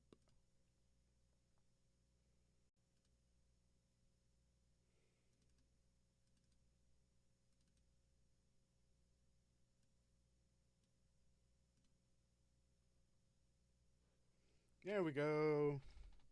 And save. And this is Raindrop. Should rank my 4 live albums, maybe. So, I gotta ask, what do you mean by live albums?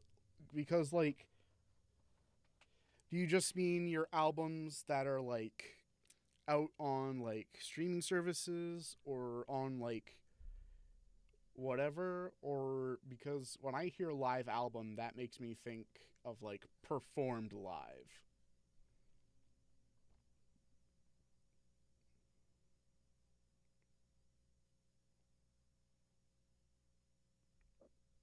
Excuse me.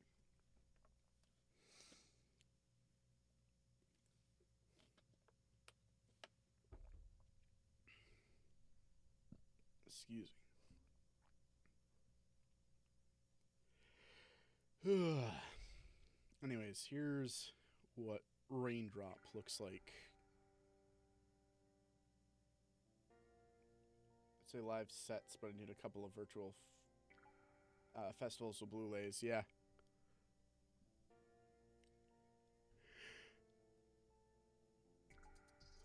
Okay, so that's just a part of the synth I used for the texture. Okay. Live is in Living, Frankenstein's album, if you will.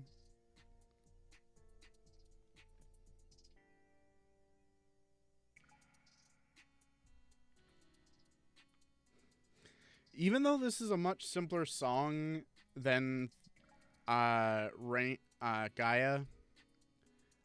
I think this one has like some superiority to it.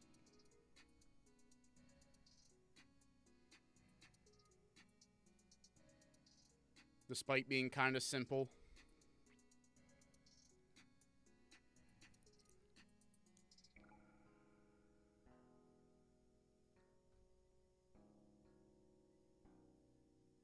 I don't like that. The way that sounds, I don't remember that part of it. Jeez.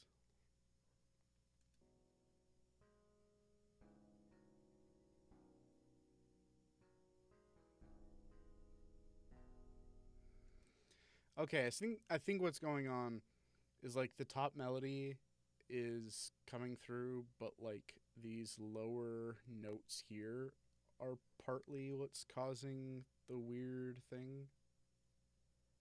The weird like textural like background static noise.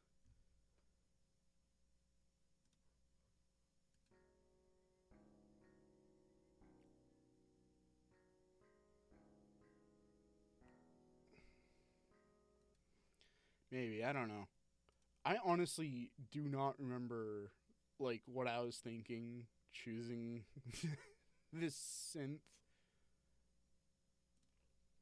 What synth is this even? Oh, this is analog synths too. Okay. Why is it saying plug distortion though? It's the Flage combo. Flage.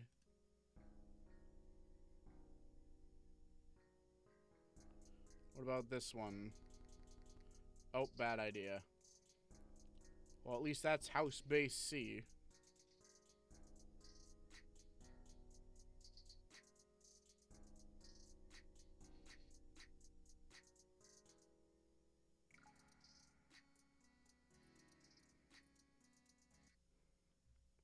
Anyhow, that's Raindrop.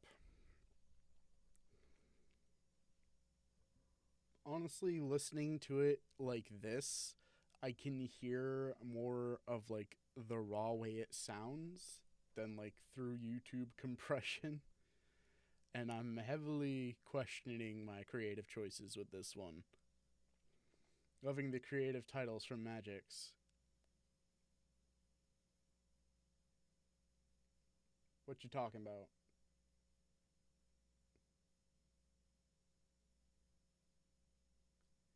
Or do you mean that you can't see the title?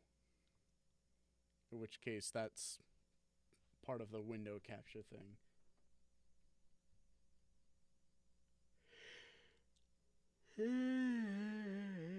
Why am I tired?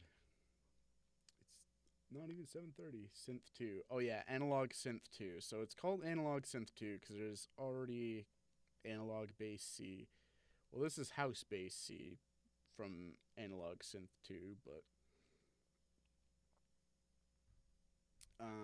it's called analog synth 2 because there was originally analog synth 1, which I think I told you the story about that, where for some reason it just wasn't working.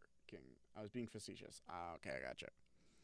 But I bought the original analog synth and well, synths, the plugin, and it wouldn't work. It just would not work. I would go to try and drag it in from over here on the VST Instruments tab. Wouldn't work. I would go over here, try to choose it from the instrument list. Oh, it's not showing the instrument list. Why is it not showing the instrument list? It's supposed to be showing. Am I doing? Oh, I'm doing window capture. Okay, fine, whatever. I'll do this then. Now you can actually see everything. Because apparently you couldn't see it before. This is what Analog Synths 2 looks like. Because I don't know if you could even see what the instruments looked like before.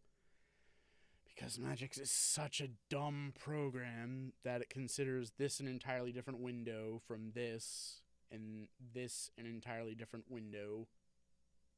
So dumb.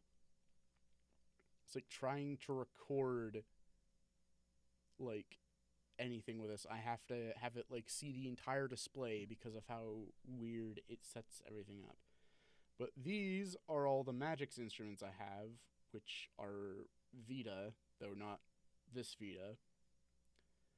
And it sucks because some of these are actually really good. Like this grand piano.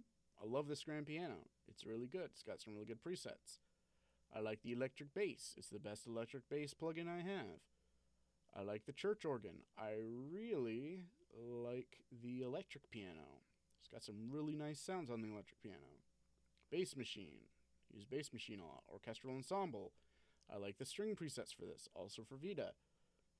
The problem is, I don't know why it's only showing violin, but if I open it up, it will give me more than just violin. But the problem is because of all of these being Vita instruments, they do not work in any other DAW. Only in Magix. Now, Magix has like 3 different DAWs. They've got this one, which is technically a DAW, technically not. They've got Acid Studio and Samplitude Studio. Samplitude being the like most DAW-like out of all of them.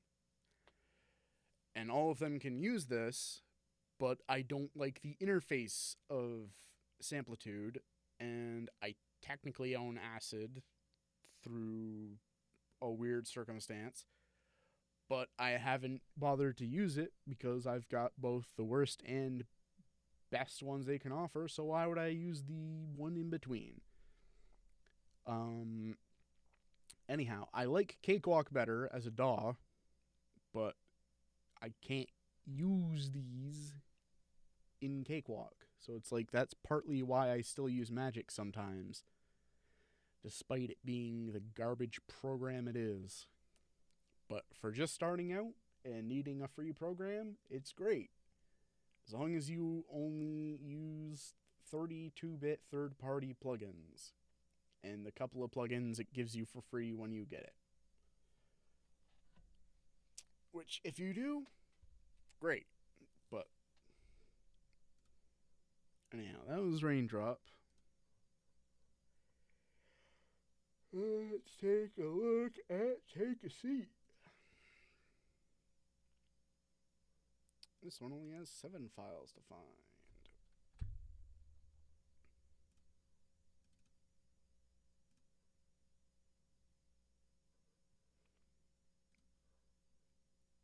Kinda wish I had my fan.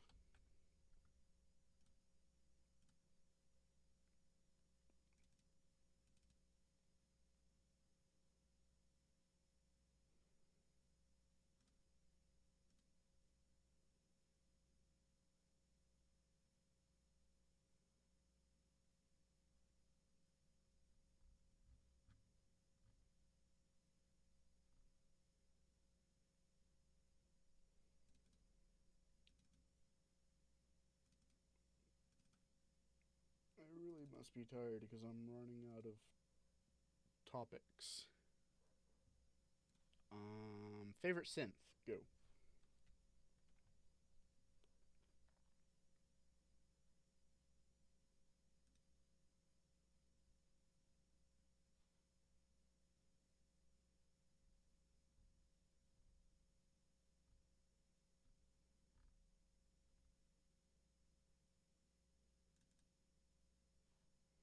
Triple cheese. Really? That's your favorite? I would have thought you would have liked maybe like one of the other Yuhi synthesizers or something. Just triple cheese?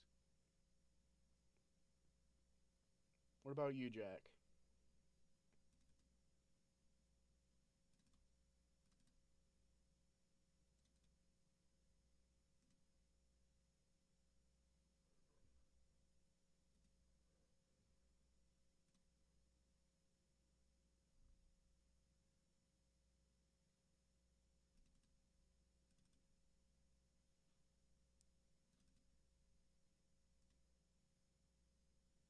Or Yamaha DX7? I don't think I have that one. I'll have to check that out.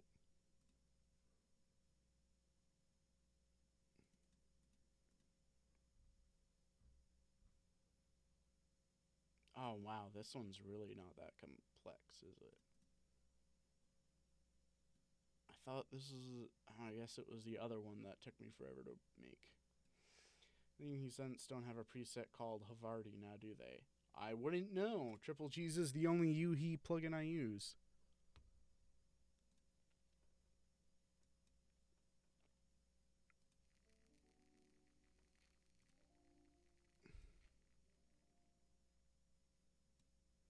Turn that way down.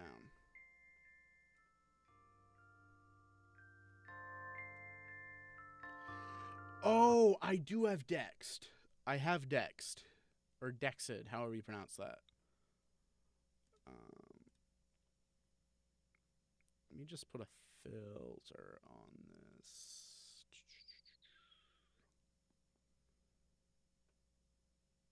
Audio effects rack.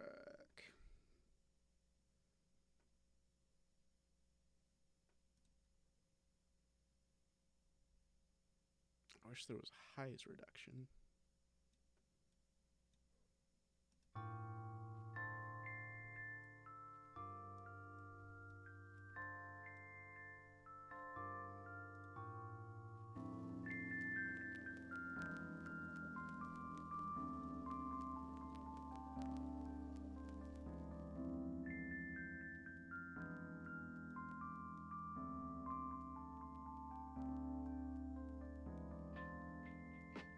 I hope that did something.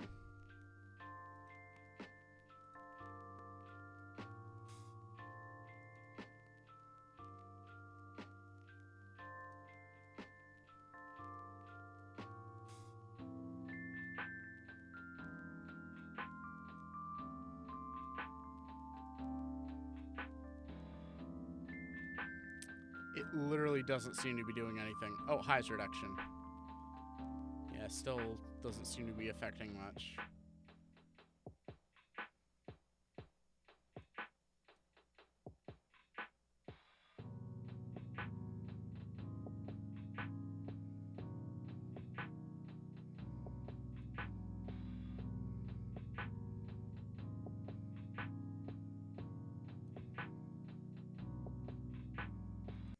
Is this actually plug distortion?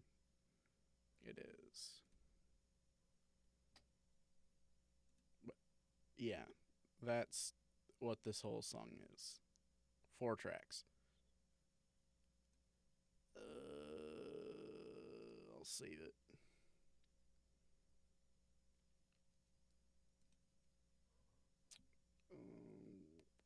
Perspective. Ugh.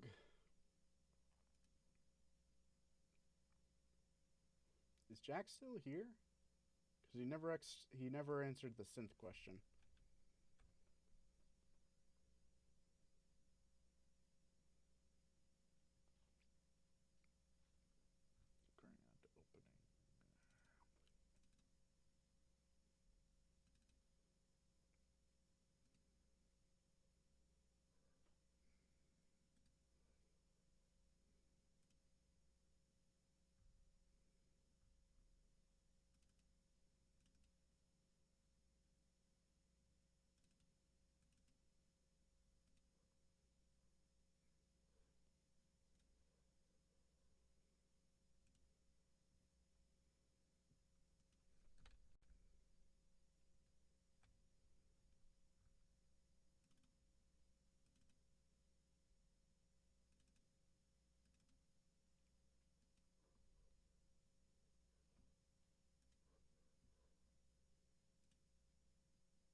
So many different individual things.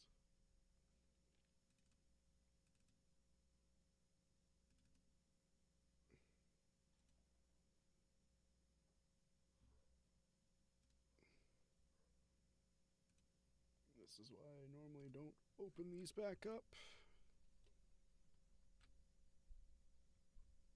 Change one little thing around and it explodes in your face.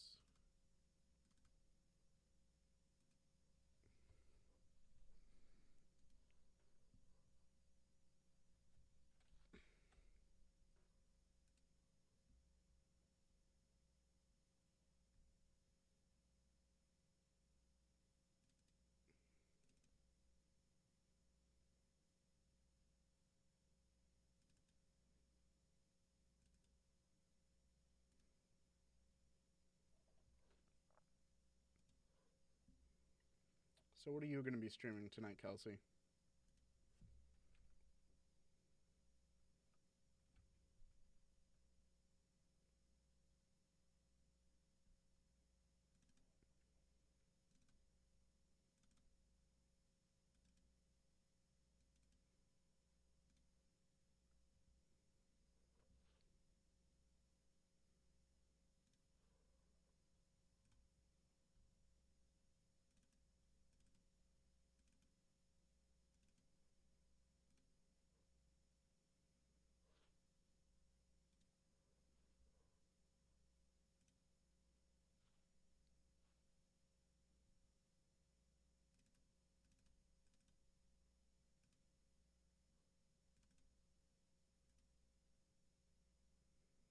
Some more music in Omori.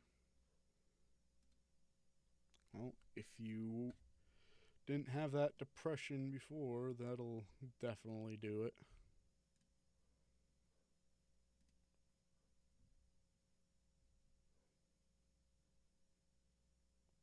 All right. Here is how perspective was put together. Guess you'd say I'm putting it into perspective.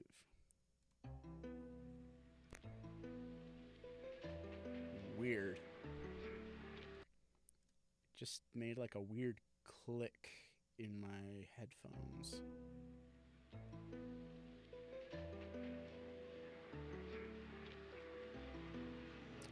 It didn't happen again, so that's weird.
At least this time, I actually tried something interesting by using the separate parts of the drop instead of just like the full uncut drop.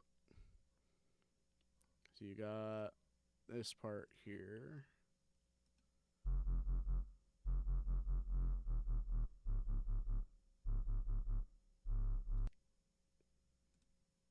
Then you got this part.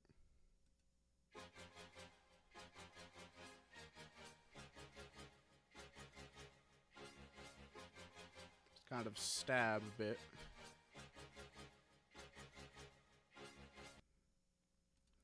I think this is the vocal part.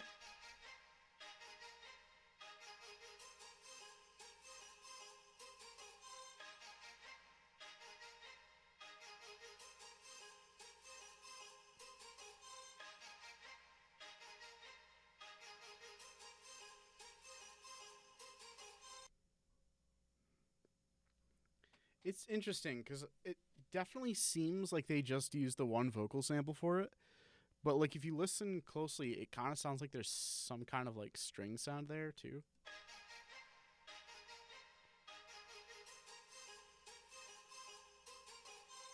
Or at least like the way they edited and chopped the vocals, it kind of sounds a bit like a string synth. That's pretty cool. Just so this part, we get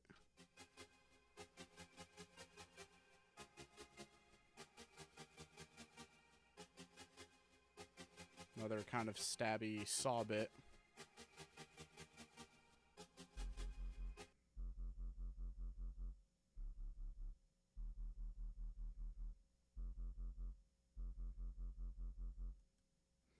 Not a very menacing sounding bass now that I listen to it like solo. Like I definitely could have done something to beef this up a little bit. Wait. What if I open up the effects rack?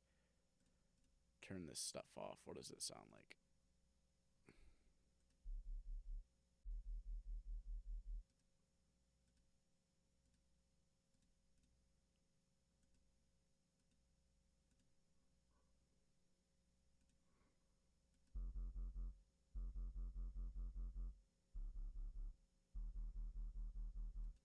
Hmm. I'm not sure if the effects I added really did much for it, or if it made it sound it kind of worse. Anyhow,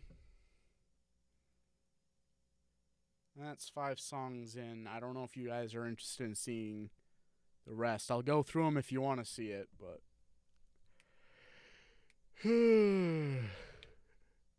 I'll have to wait a little bit because I'll have to keep reconnecting files. So I'll leave it up to you.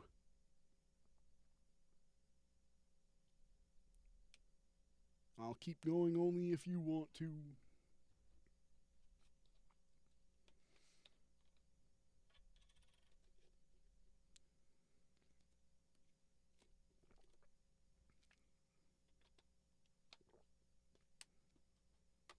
Do whatever you want to do, my dude. I'm asking you because I don't know what I want to do.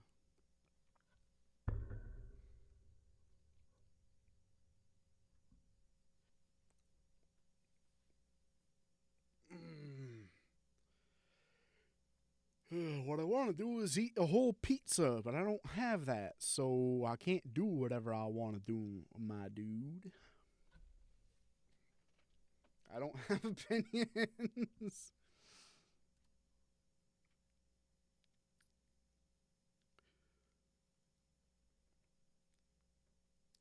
The girl who rhymed issues with tissues is saying she doesn't have pinions.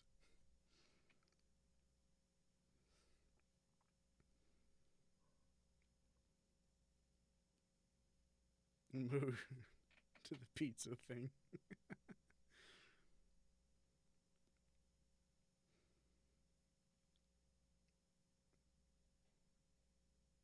What the heck is going on out there? Sounds like somebody was messing around with my air conditioner.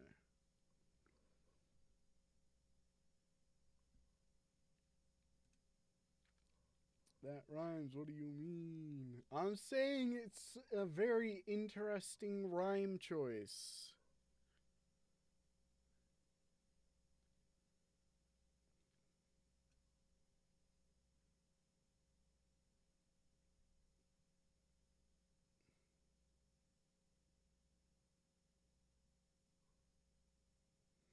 If anything, call me out for rhyming incomplete with brief.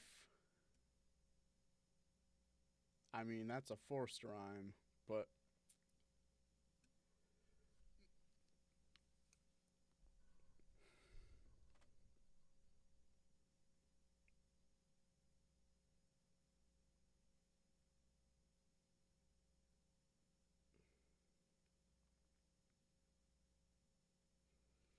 you know what I might do? Not on this stream, because that's not what this stream is about. But I might do a stream soon where I take a look at my work for the album Survivor, just to kind of get that out in the air and show off what that was. But That'll be another stream, another time.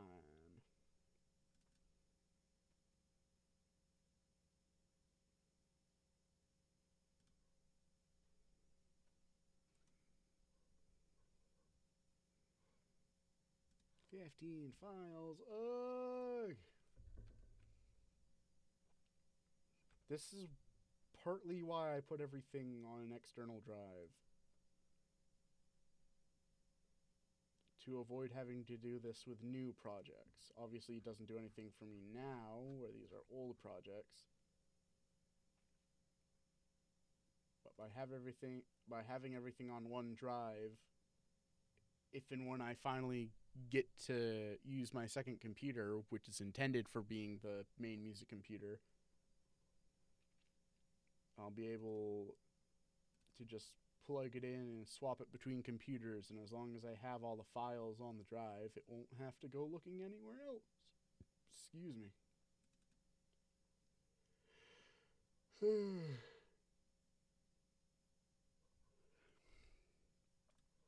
I just have to make sure I keep all the same plugins installed, which is not a terrible experience.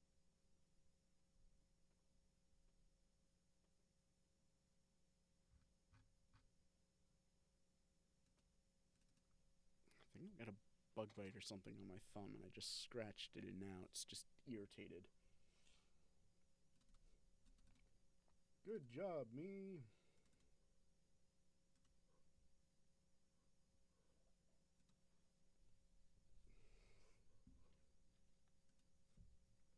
I guess Jack disappeared. Shame.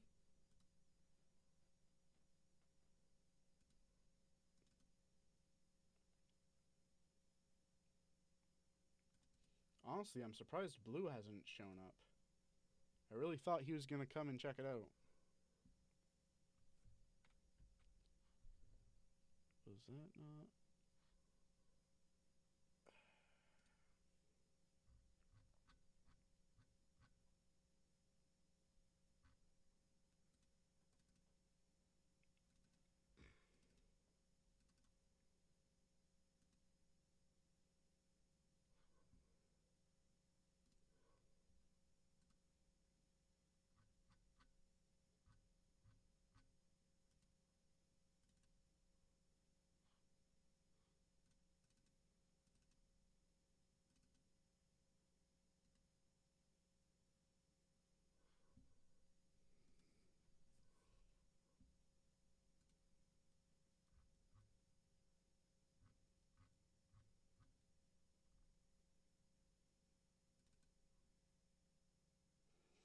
Left for like 3 seconds because the streamer I have a crush on is watching a video about my hometown. Sorry, I'm back though.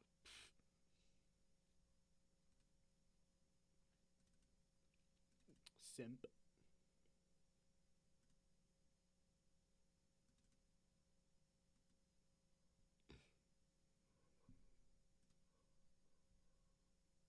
Like, I'm the Mothman girl, I gotta be there.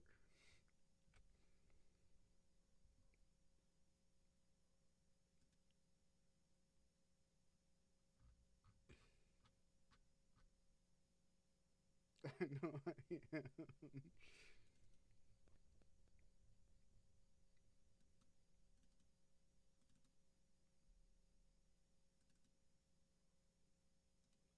I literally did.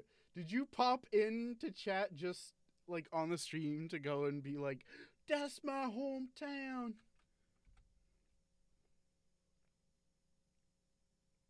She didn't even notice.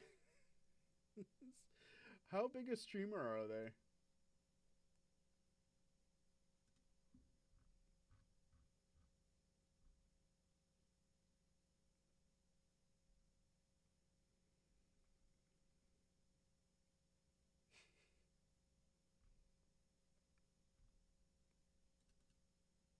It's the only time I've ever talked on her chat. Wow.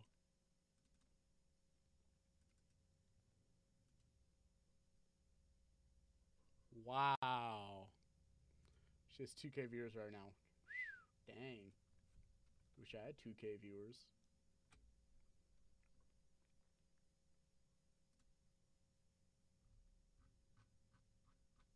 I wish I had 2 viewers because I guess I do have 2 viewers.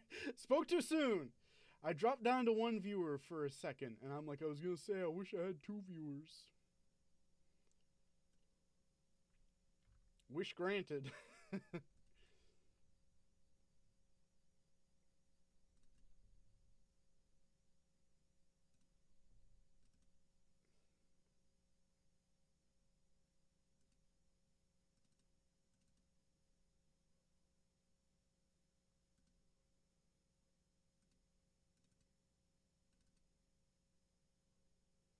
Oh, I forgot this pack had a whole ton of Foley. Disconnected my headphones. It was me.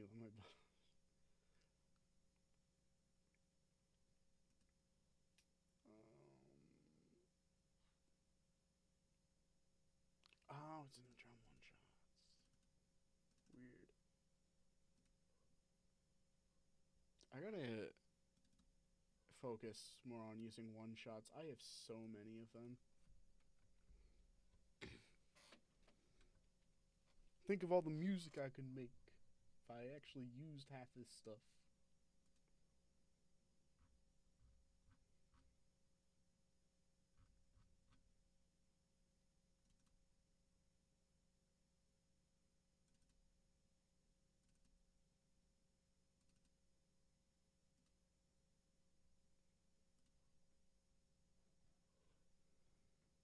Only 5 more files. We're getting there.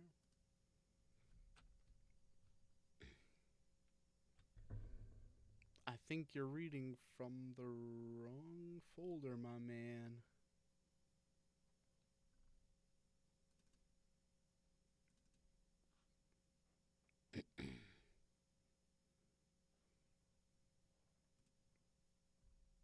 Pretty sure that's not where it's from.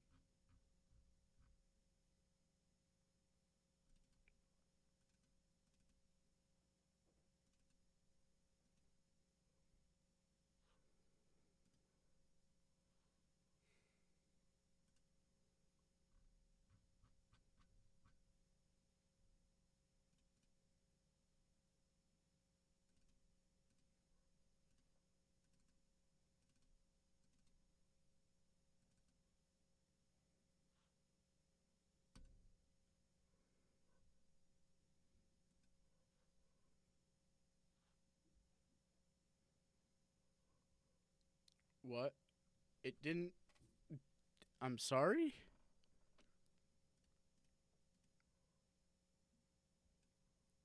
Did it get everything?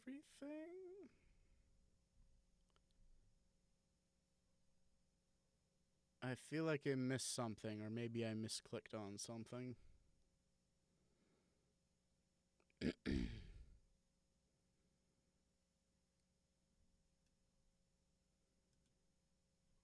Oh well.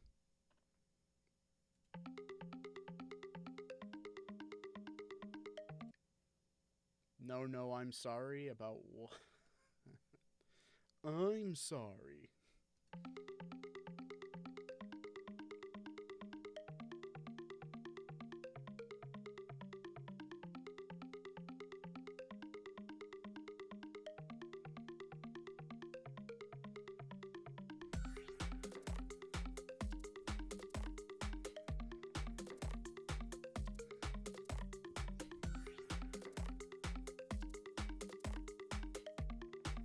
Okay. Apology accepted.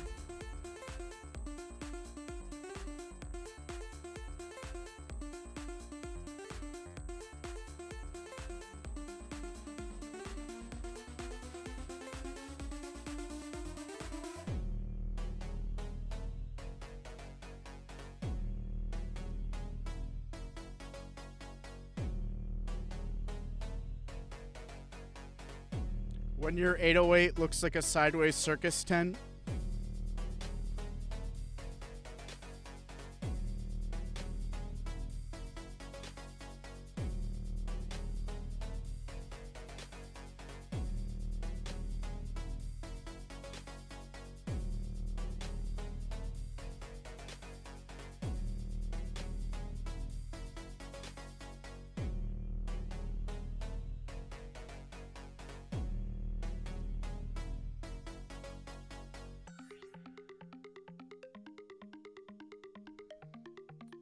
Look at this mess. Not allocating each thing to its own track. Gross. Legitimately, though, this is making me somewhat upset now because I've got these on the same track as the drop and this impact on the same track as this, and those impacts and those reverse effects.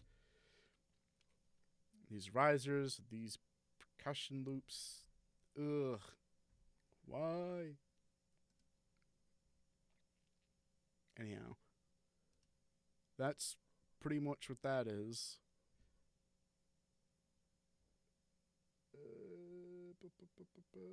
Operation Crank It.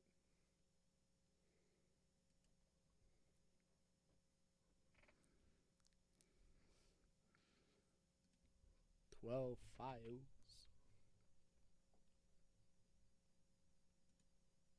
And holy crap, they're not cymatics. Who would have thunk?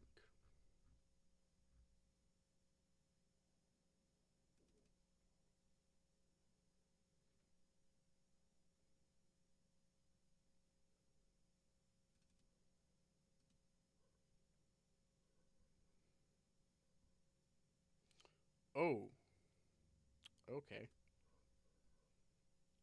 I guess most of those came from that folder.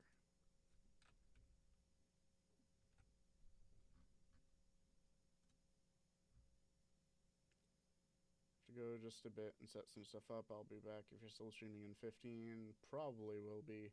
Today's stream was awesome, my dude. Thanks. Honestly, wish had more of a turnout, but I mean, had max 4 viewers, so that was pretty cool. Haven't had that in a while.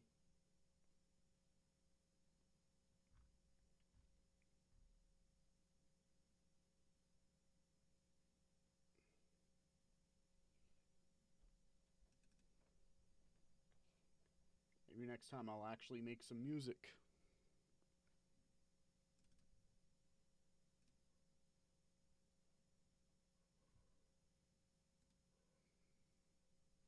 Oh, I used one thing from this.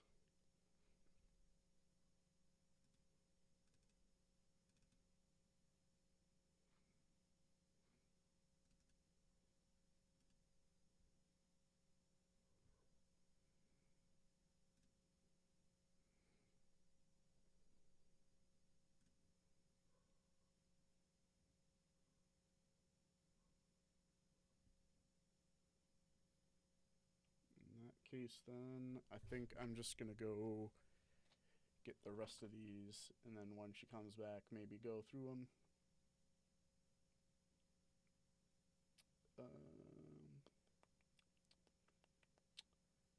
Crank it. Lobby would be next.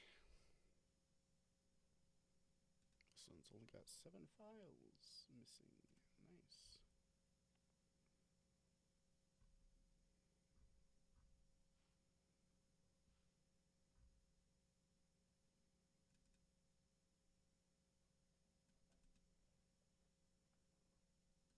Honestly, I'm kind of glad I did this because I don't know if I would have ever done it otherwise. I thought about waiting till like the 5-year anniversary or whatever, but honestly, like, I don't know who would care at that point.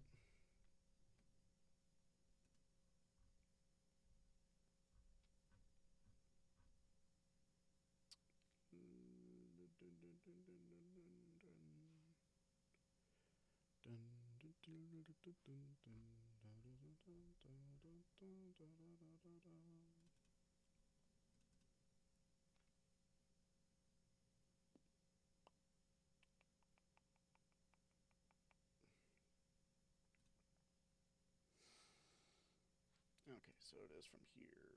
One shots.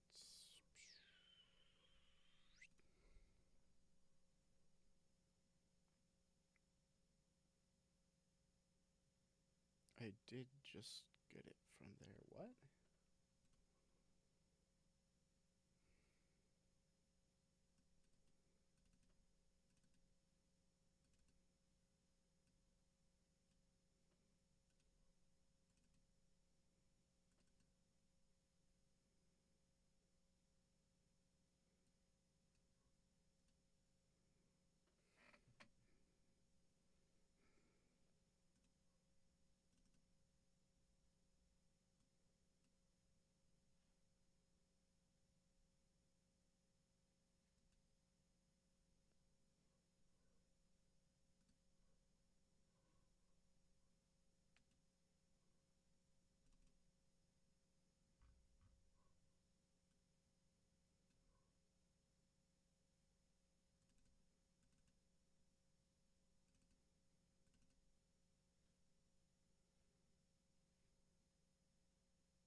Save. And this was number 8. Yeah, number 8. So just 2 more.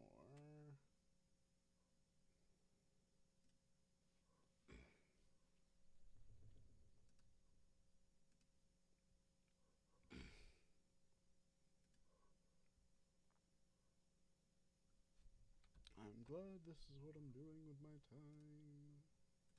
Totally couldn't be doing anything more important.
It's starting to feel like I'm just at work, endlessly clicking away on things.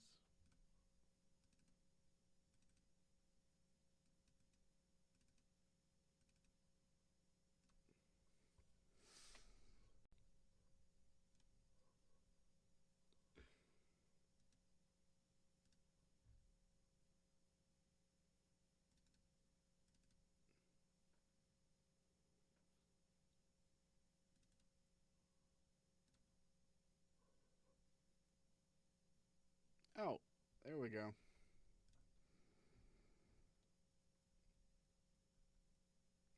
Okay, this one was a bit more complex than the others. That's cool. I say a bit, not a ton, but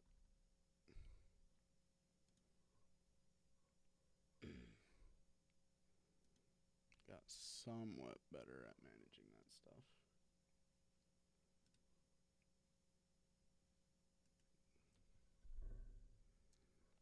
Probably gonna just finish by the time she gets back because holy crap.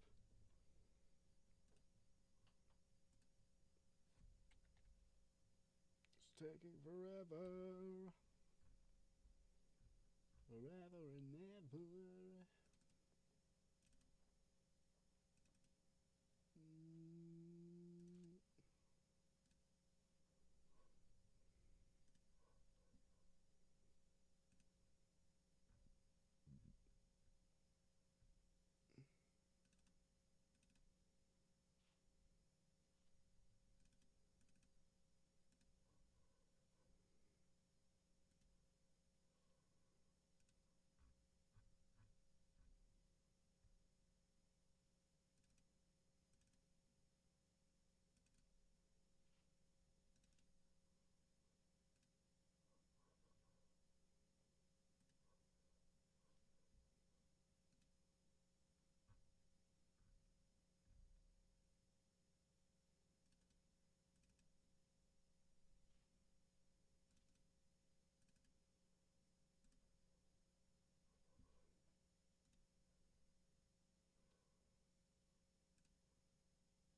Oh, is that really all this is? Dang, I really wasn't trying. Though, I think I remember why I didn't do a ton with this stuff. Aside from not really knowing what I was doing, I was also severely limited by the number of tracks I had. I think, um, or at least I was. I'm trying to remember because I had one I think where I actually had more than that, like 10 tracks. In which case, I'm thinking of the wrong period of time. No, I'm definitely thinking of the wrong period of time because I made these in 2019 and I got that in 2018. So I used to have a limit on how many tracks I used to be able to use in Magix because Magix, for some reason, decided it was a good idea to only give you the option to use 4 or 8 tracks. And like you could use anywhere from 1 to 8 tracks, but in order to get more, you had to pay $10 for that feature. It was kind of dumb, but I ended up getting it. I think I got it as a part of like their Magic's Music Maker Plus or Premium deal or whatever, where it like gave you a certain number of features that you could get a coupon for or whatever, or use a coupon on. And I used that on one of them, along with like some other things like a thing of like extra effects or whatever. Matter of fact, funnily enough, this is all the effects they have now. Or not effects, features. They actually recently implemented some stuff from Cherry Audio, which is pretty cool.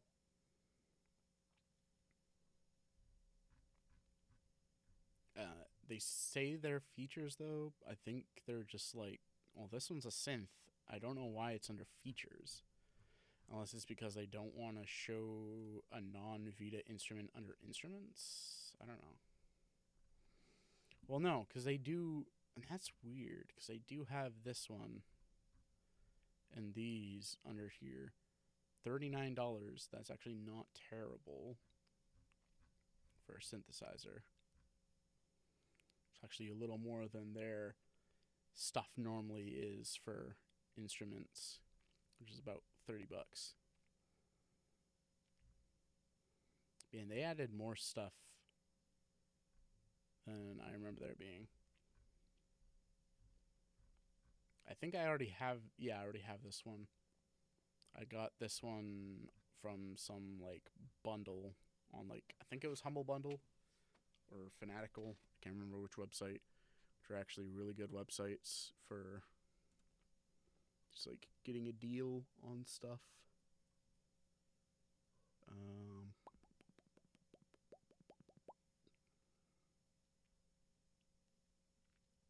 while we're waiting for them, let's open up Cakewalk. It's the Cakewalk.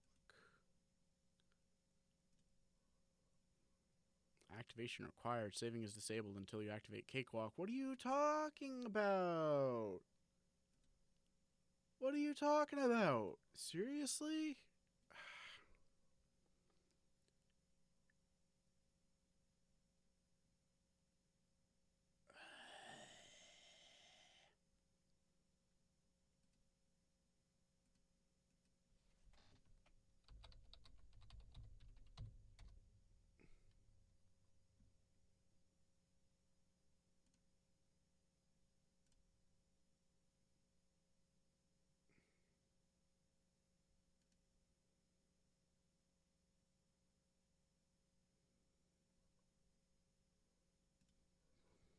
There we go. It's activated.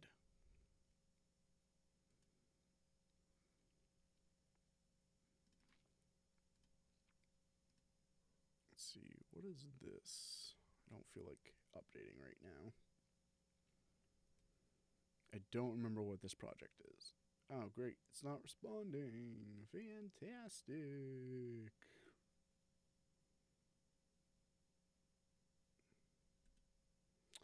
Oh, what? Great. Now it's just white screening.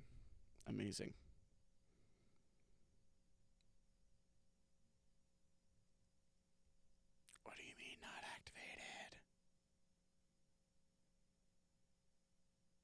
I just signed into my thing. I thought that would make it so it was activated.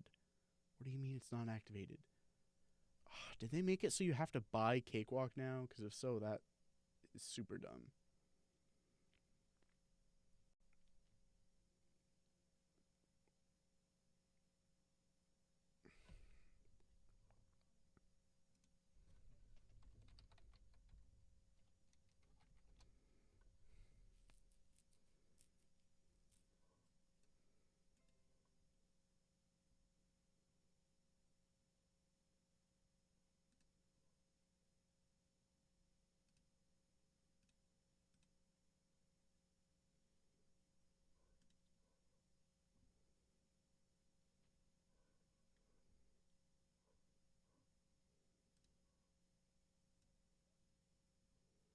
Still here, thank goodness. Yes, I was gonna open up Cakewalk and try and work on something while you were gone, but as you can see, that's not really working.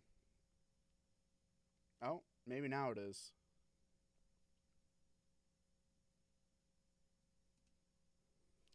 I've got the other 3 songs if you want to see what those are like, but otherwise, I don't know if I'm gonna be doing much longer. If I'm gonna be doing much longer, yes, Jacob, that is English. Yeah,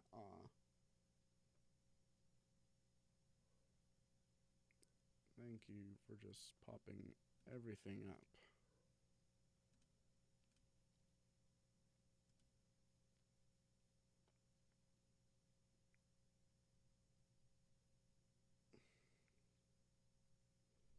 Can't even find the tab. There we go.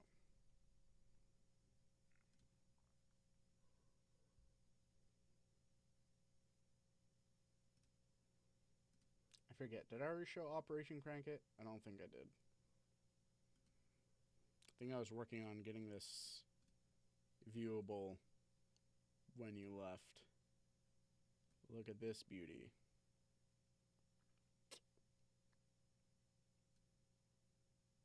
Bruh. I use at least twice as many tracks nowadays.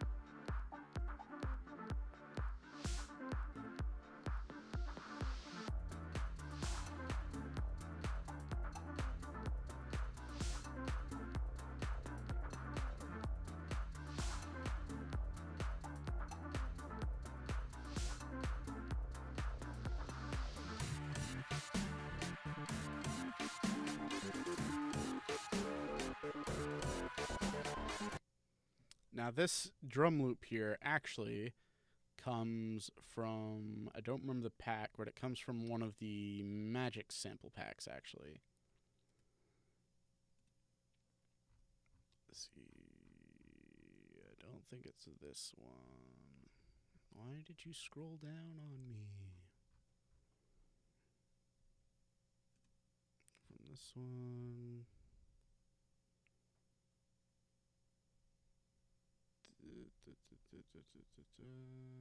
Nope, was it this one?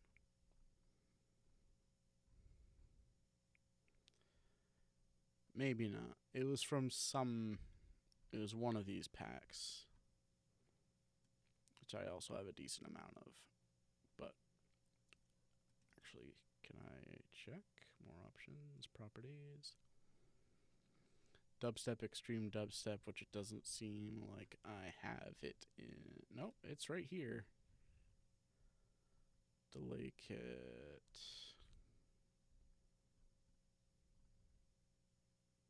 Yeah, it would be this one.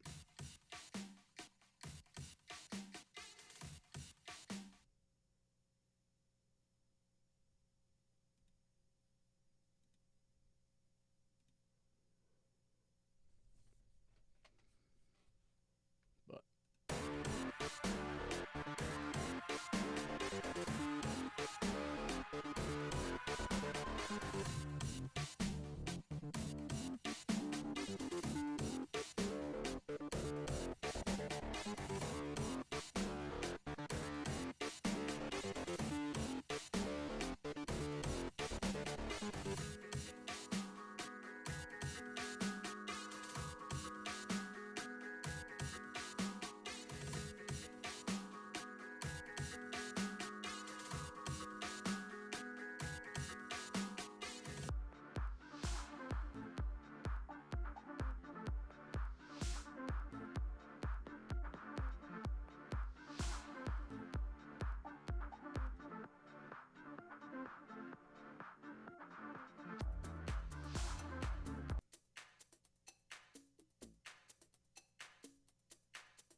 don't.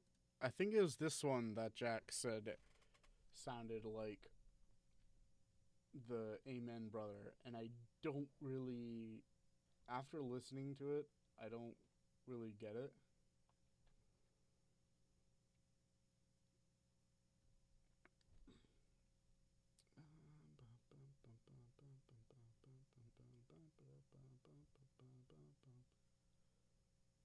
Yeah, he said Operation Crank It sounded like I sampled that, but really I don't hear it in this now that I know what that sounds like.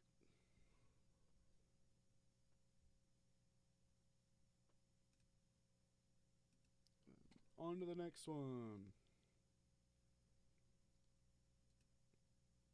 This one I took forever making because of this track in particular.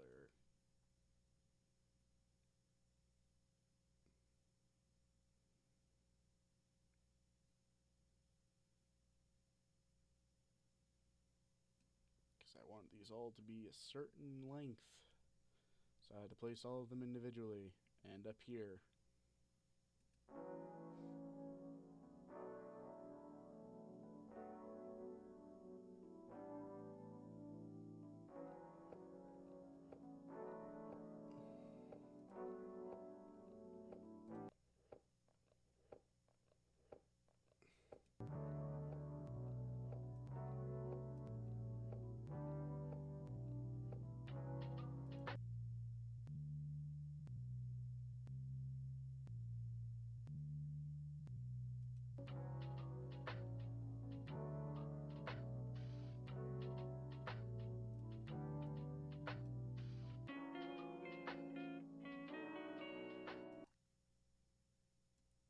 Wow. D major, D sharp major. Those are definitely the same key.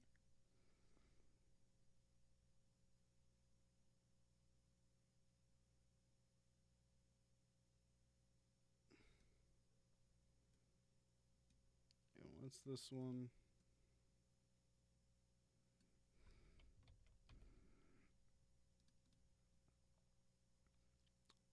Still. Hang on.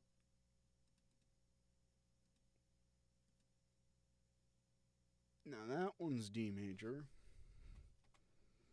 I guess I tried at some point to try and make sure these were the same.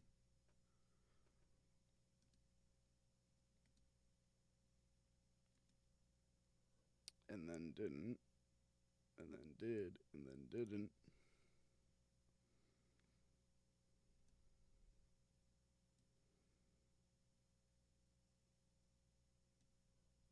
And then here you just get.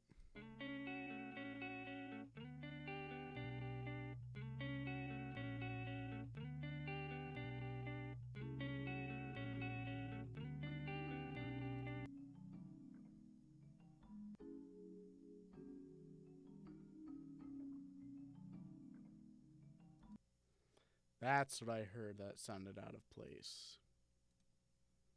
That's an E major. What was I doing? And it doesn't even sound good with the song.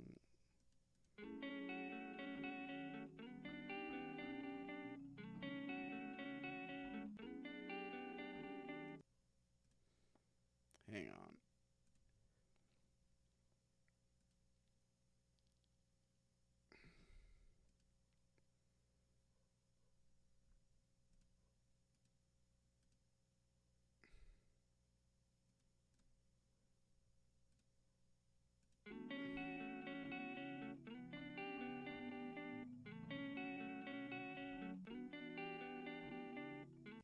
Not even in the same key does that work. Gross.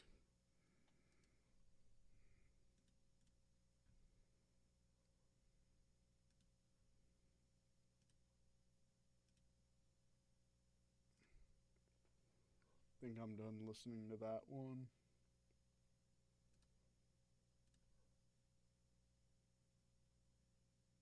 Let's hope this one's better. I mean, it uses more tracks than anything else from this album.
there's that.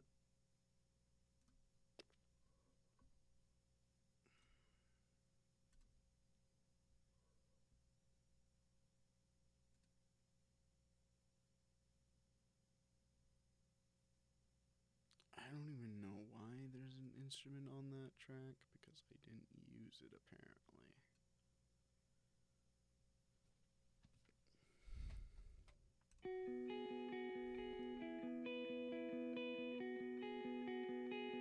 Woo!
And wow, that crack.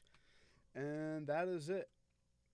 That is all of Unison reviewed, exposed,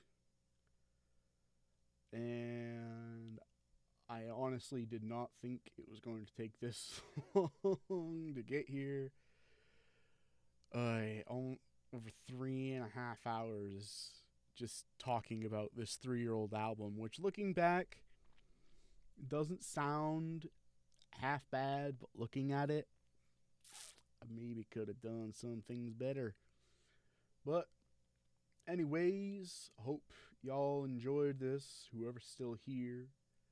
And anybody who popped in during the stream, thank you for being here to help celebrate. It's nice to know that people care. But anyways, if you enjoyed,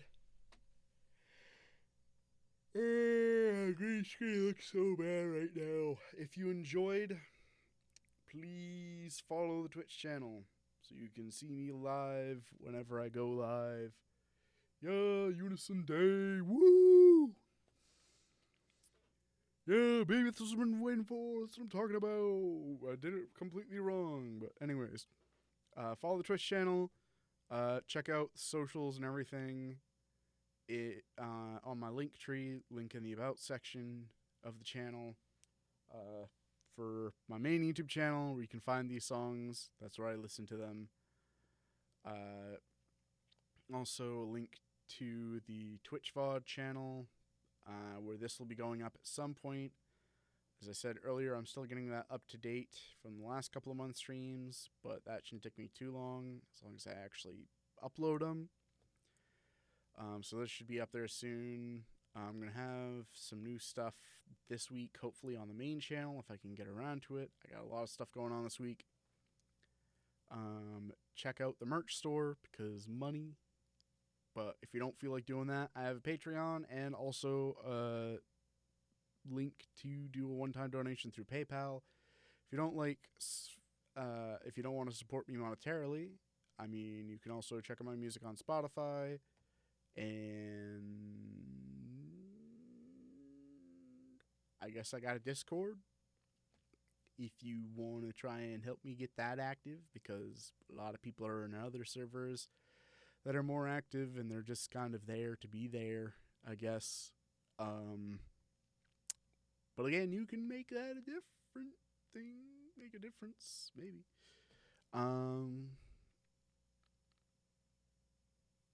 That's pretty much it, I believe. So, do all the things and stuff.